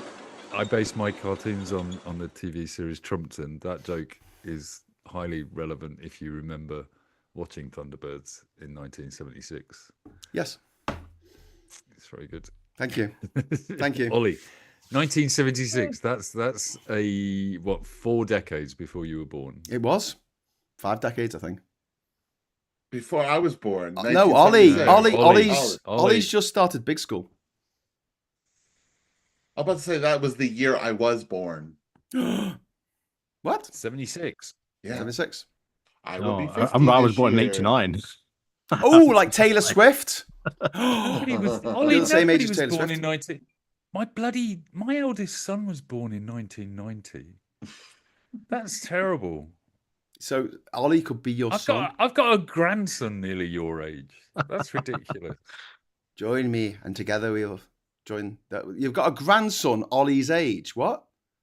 He's catching up quick. I mean, your grandson. My grandson's 4 next month. And Ollie must 4, be not about, far off. Not far off. 8, 9. I don't know. Why are you picking on Ollie? What's Ollie done? Hey, listen, we got another super chat from I'm Darian just Destar. bringing down the average age for you all. That's it. Just making you feel all young. I think thanks, that Darian Destar and all the super chats he's given us tonight has qualified for a mega chat. So mega chats, woohoo! Darian, This is for Dizz's Confetti addiction. Frankly, I think it would be cheaper if we started buying her hard drugs. I do like that. So yeah, you're 76 then, Scott. I'm 79. You're 90, Ollie, and you're what, 68? Are you, mate? 1868. Yeah. 1868. 67. Oh, 67. Okay. So you're 1 year older than my oldest brother. So you could fight him. You could have been in the year above. You could have, like, I don't know, given. Is that a Liverpool thing? Put him in a headlock. You work and out how close you are in age to determine whether you would fight each other or not. In Liverpool, the hardest lad in the year is called the cock of the year, which is really funny. And you'd say to someone in another school, "Are you the cock of your year?" And he'd go, "No, fuck off. That's my sister." True story. The cock of the year. And no one thought, like, doesn't it? Hang on, why would you want to be a cock? Was that something you'd be proud of? Yeah. Oh, yeah. If you were the cock of the year, that meant you were the hardest bastard in your year in school. Hey, lads, are you the cock of your year? Liverpool is a law unto itself. It's a different place in the world. Well, I love the fact that everywhere else, people who wore, sports gear, dressed up as Jimmy Savile, were called shavs, but in, chains, leisure wear. But in Liverpool, they're called scallies, as in scallywags, which is charming. Almost as charming as the gangsters in Papua New Guinea are called rascals. Don't go out tonight. There's lots of rascals out. And you're like, charming little oiks on the street. It's like, no, it's horrible little kids. It's big guys with switchblades. All right, Governor, can I clean your chimney? Yeah. So there you go. I'm a cheeky little rascal, I am. Scallywags. There's scallies on the streets. Scallywags, I tell you. Or you think of the rapper. What? He's a rascal. Dizzy rascal. Dizzy rascal. Why are we looking at your head? I think you should draw a cock on your head. That's what I would do if I was there now. So when you show us your head. Near my head. Yes. It's all good. It's all good. We're all jealous of Mike's hair. Look how much hair Mike's got. I know. I'm showing off. This bloody silver fox. I know. Look at me. Look, bless me. I'm only in my 30s. It is Ollie. He's only 13. It is the only thing I'm grateful for, basically, is that you were born at the same time as my son, but I've still got hair. So Is this cockfighting a thing? Yeah, because the cock of your year could fight a cock of another school's year in the same year. So the cock of your year 9 could fight the cock of someone else's year 9 from a different school. Obviously, if you fought the cock of a different year in your own school, they probably had an advantage if they were older than you. You got to have like a hierarchy of cocks, Talking of cocks, Chris C84 tells us breaking news: boos for JD Vance are heard at the Olympic opening ceremony, but not for viewers in the US. Oh, that's such a shame. I feel so terrible for him. Why is part of the people with Graham pricing? Taylor Swift is quite a bit older than people realise, though I'll probably look a bit younger if I had £1 billion to pay my bills. But she called her album 1989 because she was born in 1989, which is a rip-off of Ash because they called their album 1977 because 2 of the 3 of them were born in 1977. Yep. The drummer wasn't, though. He's a bit older. Rick. Okay. He's a bit older. Should we get Vic to join the chat? Mm. And then we can see if we can collect all of Ash. Let's start collecting bands. I have texted, I've texted Dave Rowntree from Blair and said, "Do you want to join our chat?" That'd be fucking brilliant. That'd be good. What a coup. What a coup. I've met him a couple of times. He's a good lad. Marches. Labour councillor. Big pro-EU fella. No, I like him. He's a good lad. The last nuclear proliferation treaty expired recently. So yay, we're back in the good old days of fearing nuclear Armageddon. It's the end of the world. Armageddon out of here. Well, at least it'll be fast. Do you know what I mean? That's what worries me about global climate change. It's going to take fucking centuries for all the people to die. Whereas, at least in a nuclear war, it's going to take 4 days. Except for the people in Australia who will have to wait for the radiation to come down, like in that movie, On the Beach. That's a cheery film. Anyone seen On the Beach? No, I haven't. Is there going to be anything like that nuclear movie that you... Yeah, like Threads, yeah. So I mentioned Threads on one of these shows and said it's the most depressing movie ever. So Scott was like, "Oh, I'm feeling a bit down today." I watched that depressing movie that Graham recommended to me on one. And I literally said on the show, do not watch it. It's fucked. I watched the whole thing. Oh my God. And just when you think it couldn't possibly get any bleaker, it somehow does. I love that. And one wonders why I'm that suffering Trevor with Noah clip depression. that you shared today.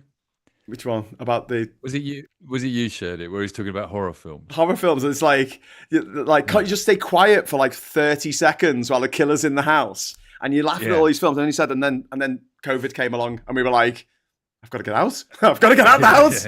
I can't stay quiet. I've got to go. So he's forgiven horror films. He did a really good impression of the aliens from A Quiet Place, though. It was fucking fantastic. That's because he can do the Zulu click coming from South Africa. You know, they have a click as part of their alphabet, and it's represented by an exclamation mark. And if you, I actually discovered, no, I didn't, not like an agent discovered someone. He was really big in South Africa, Trevor Noah, before he was big worldwide. And I think it might have been the 2010 World Cup when he really came to his own sort of thing. I think it had something to do with that. But I was there in 2009, and on the buses that went around South Africa, so I had to go to Bloemfontein, I had to go to Joburg, Pretoria, I had to go to Zebras. I went all over the country on these buses, right? There were 3 things that would be on these fucking buses, right? One of them would be like church services or something, because the owner of the bus company was like some evangelical Christian. So it would all be like Christian propaganda. Or it would be Mr. fucking Bean. Because that's so, like, there's no language in it. It's just all, you can play it in any country. And especially somewhere like South Africa, where they have a multitude of different languages. Kind of makes sense. I'll put Mr. Bean in 101. Yeah, the third thing was Trevor Noah. They'd have Trevor Noah on. And every time I got on a bus and Trevor Noah came out, I was like, yeah, it's that guy. That's that. I don't know who he is, but he's fucking brilliant. And then years later, he started doing the Daily Show, and I'm like, fucking hell, he looks. I recognize him. He looks familiar. So yeah, he's a very, very funny man, very talented man. He's super ADHD as well. Have you seen his podcast? Yeah, that he does. He talks about it quite a lot. It's fantastic. But I loved the thing they used to do when he did the Daily Show, where he would talk to the audience at the end of the show and just had people ask questions. I think Jon Stewart does it as well. But when he did it, I don't know. There's real warmth in the and he's very clever as well. He considers what he's saying, but I think he's great. It's one of our best living comedians at the moment. But yeah, he was like, when the aliens attack, we'll all band together. And then he's like, actually, when the pandemic happened, we were all like, fuck you, every man for himself. Yeah, right. And we were like, no, it's okay, because Will Smith will save us. Oh. Too busy knocking out other actors. Yeah. Great. Ruth Guthrie says, Scotland is dispensable, thanks England. No, it's not. Take that back, Ruth. Scotland is not dispensable. Scotland is indispensable. The greatest place on earth. Do you know that 20% of all of our food and drink exports comes from Scottish whiskey? 20% of the entire UK's food and drink export by I did not know in terms of money, not weight, I guess, but like I don't know, our biggest exports around the world. It's one of the reasons why the trade deal with India relied so heavily on them reducing tariffs on whiskey, because they went up to like 500% or something mad. So we weren't selling any whiskey in India, which is a huge market. There's lots of middle class people who live there who might want a little tipple. They might want a little tipple. Farsight said, click consonants are cool. Many of the oldest and most isolated languages have them. Some people argue the oldest languages may have them. We actually use them sometimes with with horses. There you go. Yeah. That's good. And Chris says, I've been asked to do a little thing on all things nuclear with Witchy Goth, and I don't want to give everyone night terrors. Did you watch Chernobyl? Anyone watch Chernobyl here? Oh, yes, Ollie, I did you watch Chernobyl? Yes. Yep. Yes. Do you know what the director of that is doing next?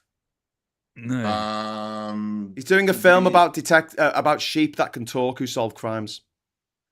With Hugh Jackman. Is that what you thought it was going to say? No. Because literally his next film is it's called The Sheep Detectives, and I shit you not, it's about talking sheep that solve a crime. They solve the murder of Hugh Jackman. I thought you were gonna say 9/11 the movie. 9/11 the musical. Yeah. That's what I thought it was gonna be like the Japanese tsunami or something like that. Do you know what I mean? You know what? Between the three of us there, we have just come up with the perfect pitch. It's What? the producer's pitch, basically. 9/11. Basically, we have some talking sheep, and they predict the Japanese tsunami. Right? No. I think And then all of 9/11 a sudden, these planes come out of nowhere and collide directly into some of Tokyo's tallest buildings. It's perfect. Go on, Mike. It What writes itself. are you going to do for 9/11 the musical? Well, it's perfect. We just follow the producer's model of we want to create a massive flop as a tax write-off for these billionaires that don't know where Melania. to put their money now Epstein is dead. Exactly. Well, Melania would have too. a starring role.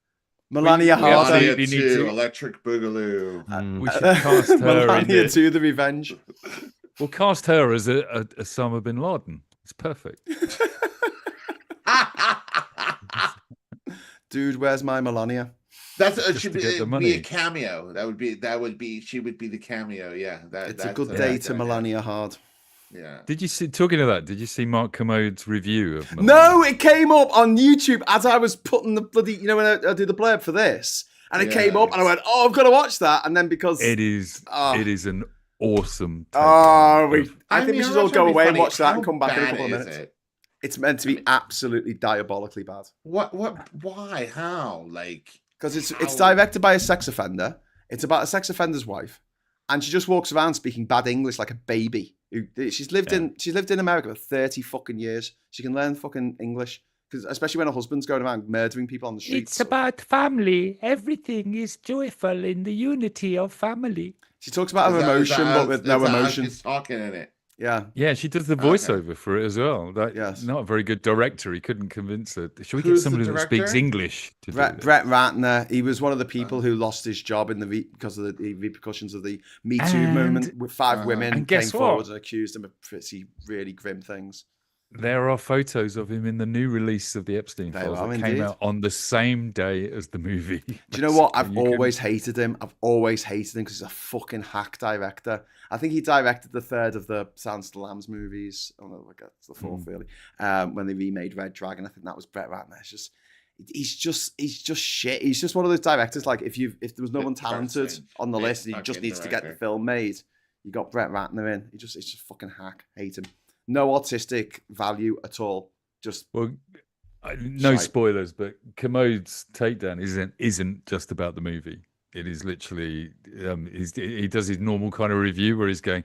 So then we see her walking from a car while people are being shot in the fucking back, basically. And you Yeah. go, shot in the It's face awesome. It's in bloody awesome. in Minnesota. Yeah.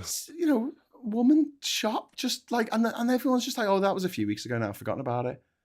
Yeah. All I can think is that Yeah. if Obama did this shit, if Obama did 1% of this shit, the Republicans would be going nuts. Imagine if one of fucking Obama's Praetorian guards went out and shot some MAGA motherfucker because he had a gun in a holster, and then he came out with, well, this Second Amendment. I mean, we can have a discussion about that, can't we? You don't turn up to a protest with a gun. It's the I was watching an interview with a guy that's got a new book out about the problem with American democracy at the moment, and he was basically saying that we need to get or the Americans need to elect a Democrat who will denazify the country. It literally needs to be denazified now. It's so endemic in the system that unless somebody comes in and just radically changes everything. But he was also talking about the fact that the corporate Democrats are no better, and they won't come in and do these things. They won't clean up shop. Because They really need to. after I listened to some of the arguments about why didn't Biden release the Epstein files, and the argument is normally there was an ongoing case, Ghislaine Maxwell's, I assume, and I mean not Epstein's because he was dead before Biden came in, wasn't he? So there's no reason why they couldn't have released everything to do with Epstein at that point. And the argument has to be that they were protecting some of these Democrats that are on the list. As voters or as left-wing people, we can all sit there and say, I don't care if Clinton's on the list. Yeah, for God's sake, interview him and lock him up if he's a paedophile. That's fine. All of us can say that at this stage, but I don't think the Democrat Party was looking at it like that. I think they were sitting on it. I think George Bush was sitting on it. There was a case put together by the FBI against Epstein in 1996 that George Bush dropped.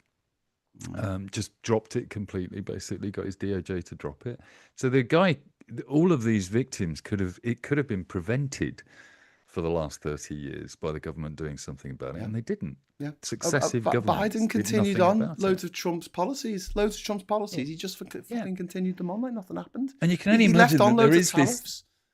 this cabal stretches. It is like the Mandelson thing, right? And your argument with Phil was relevant to all of this. It wasn't an argument, it was a discussion. You take that back or I'll kill you. It was definitely a fucking argument. But it was done reasonably. I don't politely fucking argue with people, Michael. under YouTube rules.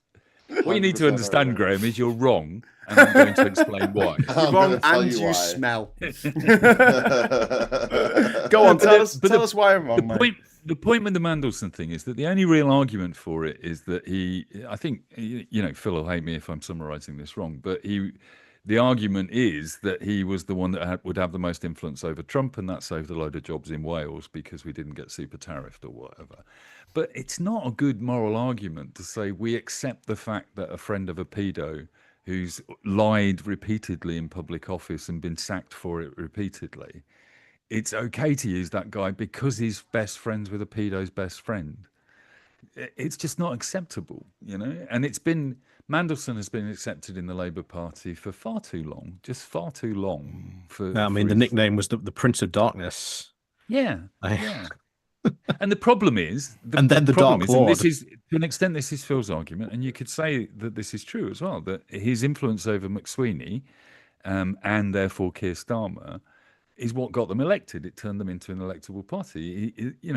For all of his sins, Mandelson is good at that stuff. He's got a proven track record of making the Labour Party electable. He's done it twice now in succession. But the argument that you let some monster into your house because he's really good at cooking is not a good fucking argument, basically. I agree. Darian has dropped another £10 as a super chat fund. Thank you very much, Darian. Biden's biggest mistake was appointing Merrick Garland as Attorney General. Couldn't agree more, mate.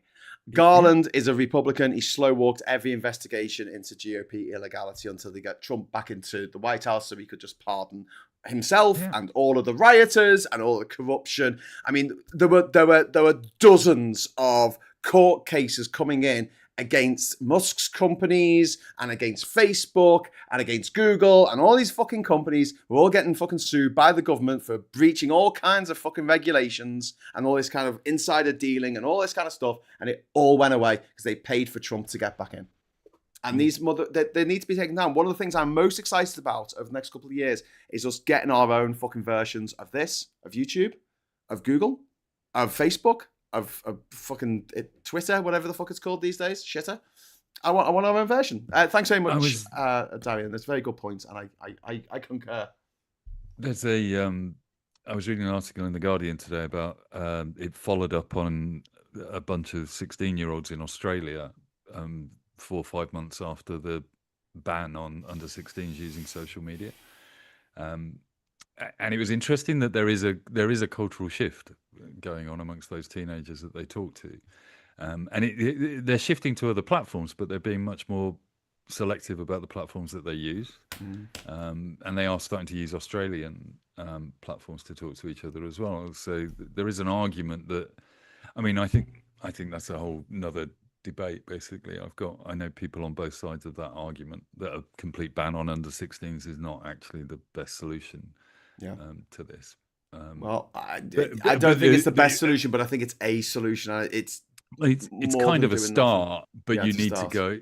What needs to happen alongside it is complete regulation of these social media platforms in the UK, because the argument against the ban on under 16s is why are you punishing the under 16s for something that Elon fucking Musk is doing? Well, are they being punished though, or are they not being exposed to the fucking toxic mire of shit? We can have that argument. All of us know. Look at what we're doing tonight. Twitter's full of fucking porn. But there are some good things about social media, and this is one of them, right? I mean, this community watching this on a Yeah. Google platform. Yeah, but is I don't one of the want good anyone things. under the age of 18 watching this because we drop the fucking C-bomb all the time. And I'll tell you what, growing up in a But we've society already where I couldn't established watch a that- movie at the cinema unless I was 18, when there was an 18 certificate. And I'm like, what the fuck? No one else does that. In America, they have an R. In Canada, they have an R. You can go with an adult. If they think you're mature enough to go and watch Aliens, you can watch fucking Aliens. In our country, until you were 18 years old, you couldn't watch a fucking movie at the movie theatre. And yet, now it's like, oh, you know, are we going to stop 18? Are we going to stop 15-year-olds watching hardcore pornography, deep fake hardcore pornography of their classmates on fucking Twitter? Yes, fucking Yeah, you're right. But tough shit. chatting to their friends on social media, different thing altogether, basically. Yes, but this And is why also, I we've said just brought up this is the third time we've brought up a PTSD. When you went to the cinema and couldn't get into an 18 certificate film, did you cry? No. The first 12 I went to was Batman when I was 10. The first, what was it? It must have been 11 actually, because it was 1990 it came out here, because it came out the year after. Because it was back in the day when it took 6 months for the movies in America to come over here. The first 15 I saw was Terminator 2 when I was 12. And the first 18 I saw at the cinema was Alien 3 when I was 13. I was really proud of that. Not the best movie, but, you know, I'll always remember that. Anyway, Ollie, I've got a question for Ollie. Oh. Have you heard about what the fuckers have been doing down in Gorton and Denton? Yes, they've dropped basically, this isn't the first time they've dropped this this quote concern letter or a letter from a concerned pensioner, as it starts off with. Pretty sure they did this in Confetti as well, when they were running there. So this isn't the first time they've done this, and it's not the first time they've been caught out doing this either. So we'll see what happens on that one. Doing what? So they've been going around dropping like this letter. Basically, it looks like a handwritten letter, and it's basically signed from a concerned pensioner that is basically asking you And it's to a consider reform, voting for I think. reform. But there's no branding on it or anything like that to tell you that it's from someone from reform, which under electoral illegal? law is a no-no. So. But what can realistically happen? They've just been given £9 million by some gobshite in some arms runner, in a drug dealer, and probably people trafficker, and probably a paedophile. I don't fucking know. In Thailand, right? Why is he in Thailand? You know, just saying. And he's just given them £9 million fucking pounds. So if they give him a £5,000 fine for doing this, I think it's a £10,000 fine, and It's a fine. Nothing. It's just the cost of business, isn't it? Yeah, it's worth it. It's worth paying 10,000 to get that underneath everyone's fucking nose. Talking of paying 10,000, Miss Paula Thomas has just paid 10,000 tenths of a penny. Ooh. Thank you for the 10,000 tenth of a penny, Miss Paula Thomas. Do you want to read it out? Part of the trouble with US politics is that both parties have to be certain, have to a certain extent swap positions. Never forget that the Dems supported slavery and Lincoln was a Republican. That's true. The two-party system of government in America is, like, we think ours is bad, but that's a pretty crappy system, isn't it? Yeah, it is. Anyway, if anyone wanted to see the letter that's been handed out by VFuck illegally, this is an illegal thing to do. They're not supposed to do this because it doesn't have what they call the imprint on it. It's supposed to have what party it represents, it's supposed to have who paid for it and who published it. And it's probably a bit small to see on the screen there, but it says, "Dear neighbour, forgive us for writing to you, but with the Gorton and Denton by-elections on Thursday," and it just goes, "Skeer Starmer's a twat," and then at the bottom it says, "I'm going to vote reform because of the war and Spitfires and cold fucking custard and no bananas and fucking Spitfires again." I don't know. Yeah, it's a bit demoralising, to be honest with you. Right, Scott, how you doing, mate? Yeah, I'm tired, bro. I'm not gonna lie. I can tell. All right, we'll wrap it up at past. Can you last another? Another course. 7? Yeah, another sorry. 7 minutes, okay? Here's some Joseph actually says, fresh. "Fuck both parties." If you want some fresh Reform Council shenaniganry, chicanery. this happened today. It's budget season, budget setting time, and in Warwickshire, their council chairman has just been caught out for being a dodgy landlord. So he's resigned the chairmanship, and they voted in last week, one of the Conservatives, and they spent a 10-hour meeting today to try and get the budget passed, and they failed. 10 So- hours. Oh my god. That's crazy. But are these council's that, councils just being run Ollie? by the execs now? Like Warwickshire. they're all just being run by the execs, aren't they? They're not being run by the actual councillors because they don't know what they're fucking doing. Well, this is what I was talking to Ed about. Eventually, what will happen is the officers will take over to a certain extent, but eventually these councillors have to make a decision. They have to at some point put policy forwards. Previously, all these guys had been running on the budget that had been passed by the previous administration, so they'd been able to get away with a lot of stuff. But now, this year, you're going to see a lot more consequences of the stuff that they're doing and not doing really come into effect on these local councils. So it's going to be a bit more of a horror show on some of these places. And I'm also worried about my own council probably going reform as well in May, because we're doing an all-out election for all 62 of our seats because of boundary changes. So I'm very worried about it going reform. So yeah, I'll get to talk about my own council. We're one of the councils that we're not having elections because Keir Starmer is Joseph Stalin, apparently. Isn't that the reason Farage is giving? No, because we're talking about merging into a super council. They can't call him Hitler because Hitler's on their side, isn't he? Yeah. And this is it. Some of these elections, I don't think a lot of people are aware of this. Like some of these elections that are being cancelled are because these councils are being effectively wound down. Yeah. They're not doing any new business. But they're not allowed to now. They're winding all the business down. I come back to the like we always do, the problem of the Labour narrative, or there not being any strong storytellers in the system, because it's a good thing. It's genuinely a good thing, right? When I've gone out door knocking, Ollie, I know you do this as well, but when you go door knocking, the biggest thing you learn on any election is that most people who are just not really interested in politics until an election turns up and somebody knocks on their door, most people have no fucking clue who manages what. I've been out knocking on the door with Tom Gray as a Labour candidate in Brighton for the general election. Is that Tom Gray from the popular beat combo Gomez, who won the Mercury Music Prize in 1997? I've got two stories on that one, but primarily the vast majority of people asked him if he would get the potholes fixed. Yeah. Right. And Tom had to keep explaining to them that's the council. Not my job. Actually, though, but Labour have got a pothole fund, haven't they, for councils to apply to? But we've done that for that reason. We fed back off the door that if you could come up with a policy for get rid of the potholes, where we can say, we're going to deal with the potholes, basically. Potholes, like I say, one thing you learn. But the problem is, and these mega councils will solve that when you vote for a council election in the future, they will be able to fix the potholes because that's the point. Hey, did anyone hear what happened at the Washington Post this week? The what? So while the Melania movie was being promoted by Jeff Bezos's fucking company, right? $75 million. $75 million fucking vanity project.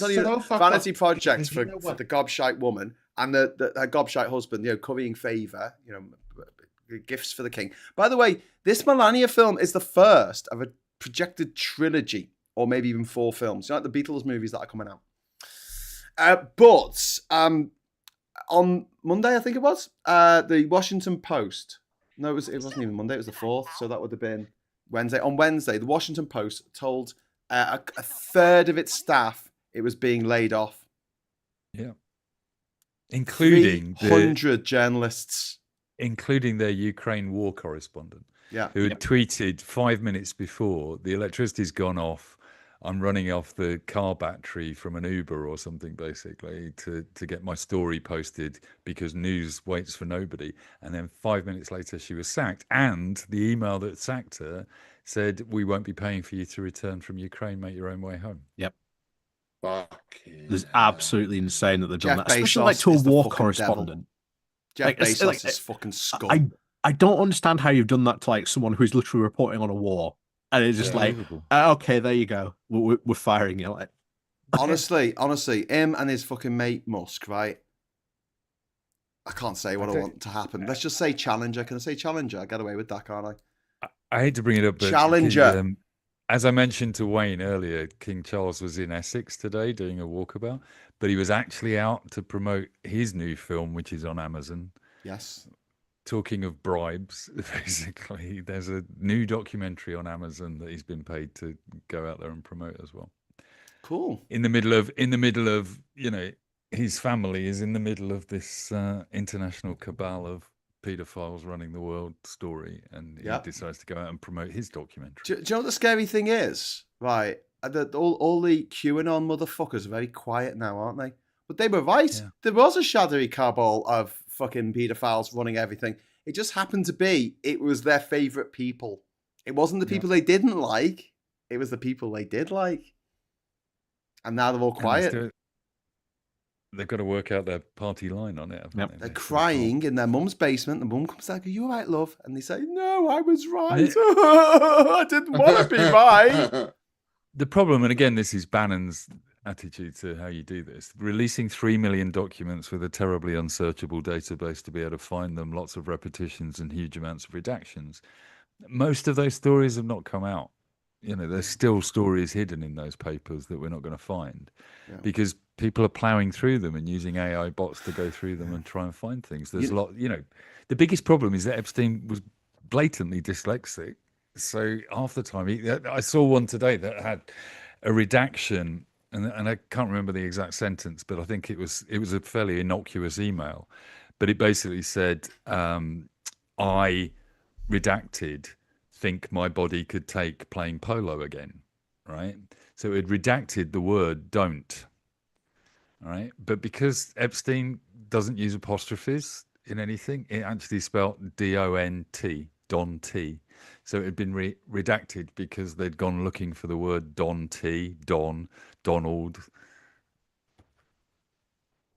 I mean, I've been trying to come up with, like, what do you think the nickname for Boris Johnson is? Because he's got to be in there somewhere, hasn't he, basically? Cunty McFuck flaps. Yeah. So I can't. But that Gordon Brown was referred to as G. How are you going to search for that? How are you going to find it? Exactly. But yeah, those documents are, I mean, you know, we knew they would be pretty fucking grim. But the real grim thing about it is all these rich, powerful white men all getting the fucking away with it. Yeah. This is why I want to see. I want to see Andrew on the fucking stand, and I want to see that absolute fucking gobshite Mandelson behind bars for the rest of his life. Did anyone see the Femi video that he put up about Prince Andrew? No, I haven't yet. No. So call him Prince Andrew because it's doing them a favour by not calling him Prince Andrew because it's like, oh, he's nothing to do with us. He's nothing to do with the royals anymore. He's a separate entity. He's nothing to do with us. No, don't let him off the hook. Don't let him call him Prince Andrew. He's still part of that family. He's still part of that operation, and they allowed him to get away with it for years because bullshit they didn't know. He had fucking Epstein come to Buckingham Palace. They don't fucking notice. Are there no guards? I didn't know. I've been to Buckingham Palace. They're all standing there like twats with a fucking bearskin hat on. Gobshites. At least we forget, you know, we shouldn't forget that King Charles had a very similar relationship with Jimmy Savile. So. He did. He did. And also wanted to be a tampon. See. His mistress's tampon, specifically. Do you want to see what my watch can do? Yes. So are you trying to change the subject, Scott? Literally. It's Mickey Mouse. Oh, Mickey. Let me, I was going to get you a Mickey Mouse watch with him waving on the second hand. Let me unlock. Blatantly, though, as soon as Scott turns his iWatch on, it just drags the internet. No, because Mike was talking over it. Go on. 32. Oh my God, that's so exciting. Well done. So correct me if I'm wrong, this is a £900 watch and the best thing it does. No, I mean, there's a lot of stuff it does, but I was. It can do goofy as well. It's like I was messing with it today, and I was like, "Oh, Mickey, yeah, all right, let's have a bit of Mickey." And just as we've been on the show, I just happened to tap it when Mickey was on there, and then it went. It's 11:33. It's 11:33. If you're watching, thank you very much, Tony and Lex, for hours of amusement. I love it. It's Scott. By the way, I've had some good news today. I've had some good news in my quest to escape. See, My Panamanian residency has been approved. Woo! So I won't get it properly till I go there, and I'll get like a little card, like a driver's license that'll say residencia or something on it, and it means it lasts for 10 years, and I can stay in Panama as long as I fucking like. See you later, knobheads. I'm off to Panama. Central and South American countries are starting to look a lot more attractive to me at the moment. Although the right wing have just got in Costa Rica, that's a bit of a worry. Costa Rica, that was historically the Switzerland of the Central American countries. But yeah, it's cool. I didn't want residency in Panama. It's just something that I've got to do as part of the process into turning Ginger Island into some kind of writer's retreat at some time. The things people have to do in order to retain their private island off the coast of America is... well, it's not retaining it. The thing I have to do to retain it is build a little wall because it's going underwater. But this is to be able to turn it into a eco-retreat. I can't do it... I can't make it commercial. An eco-retreat. Right. Yeah, it's got to be residential as it is now. But if I can get to the point where I get the title for it and everything, then I get to run it as a commercial enterprise. Or, well, I don't have the money to do it, but someone else comes along and says, "Here, Graham, have some money." Well, you don't have to give it to me. Give it to the locals. They'll build anything for you. They're amazing. It's really fun. You know that bit in Witness, right? Where they build the barn in Witness, the movie with Harrison Ford, right? And it's just really satisfying, isn't it? There's something about it, seeing people put stuff together. There's something very satisfying about watching that. Like skilled crafts people coming together. And everyone's got their role. That's what it's like over there. You just say, you go, I want a barn. And they go, okay. And they turn up and they just all put it together. There's no plans or anything. There's no one doing like architectural sketches or something. They just know where everything goes. It's like it's amazing. That's what we want. They're wizards. I'm sure of it. But here's the thing, right? I was just watching the new Stephen King adaptation called The Life of Chuck. And in it, at the beginning, sorry, spoilers, the internet goes off and no one can do anything because the internet doesn't fucking exist anymore. And I was just thinking, actually, the internet went off. All us stupid fucking white motherfuckers up here in the very northern climes of the planet will be fucked. We can't do anything. Well, the people in like Central America and in sub-Saharan Africa, they'll be just like, oh, whatever. They get on with it because they can fix cars and they can put up barns and they can actually do things with their hands. Well, without a YouTube video to tell them how to do. Yeah, without a YouTube, they just seem to know, or maybe their parents teach them, or maybe their friends teach them. I don't know. But sounds decent like skills. A very strange way to live a human existence. We get taught quadratic equations. Okay, Scott, you dropped your hint now. I think if you keep doing that, we're going to get a copyright hit from Disney. Disney will be on our case. I think Dragons Marine has got to get the prize for the most random comment today. I've seen a real cat eat a real mouse at Disneyland. Cool. I don't know what to say about that. Thank you for that story. That was information that we needed to know desperately. I love Tony has put Mark Carney doesn't seem to give a fuck. No, he doesn't. I love Mark Carney. I wish Starmer was more like Carney, but he's not. So we have to get rid of him and get someone who could be a bit more like him. Anyway, Scott. Hi. Go to bed. I'm going to. Okay. Ollie, I love you. Thank you for coming on the show, mate. Scott, love you too. Mike, love you massively. Thank you for coming on the show. Too, Mike. Love you, I hope Ollie. you three have an awesome weekend. And wherever the fuck you are, it stops raining for 5 fucking minutes. That'll be nice. And as for the rest of you watching this at home, thank you so much for joining us. Thanks for sticking with the channel. Thanks to everyone who left a comment. You're all absolutely awesome. And especially thank you to everyone who dropped a super chat in there as well. If you would hit the like button, that would be absolutely wonderful. That'd be awesome. And I'm afraid that me and my beautiful partner are doing stuff for our Valentine's weekend. I know it's next weekend, but we're doing something this weekend because we haven't got the kids this weekend. We've got them next weekend, so we're doing the Valentine's stuff. So I'll try and do a show on Sunday, but it probably won't be in the morning. It'll probably be in the evening. Okay, right. So that's all the housekeeping done. All that's left to say is you're awesome. Thank you so much. Have a great weekend. I hope it stops raining. And until next time, hello, good evening, welcome, and goodbye. Bye. Goodbye. Ollie wave. Woo.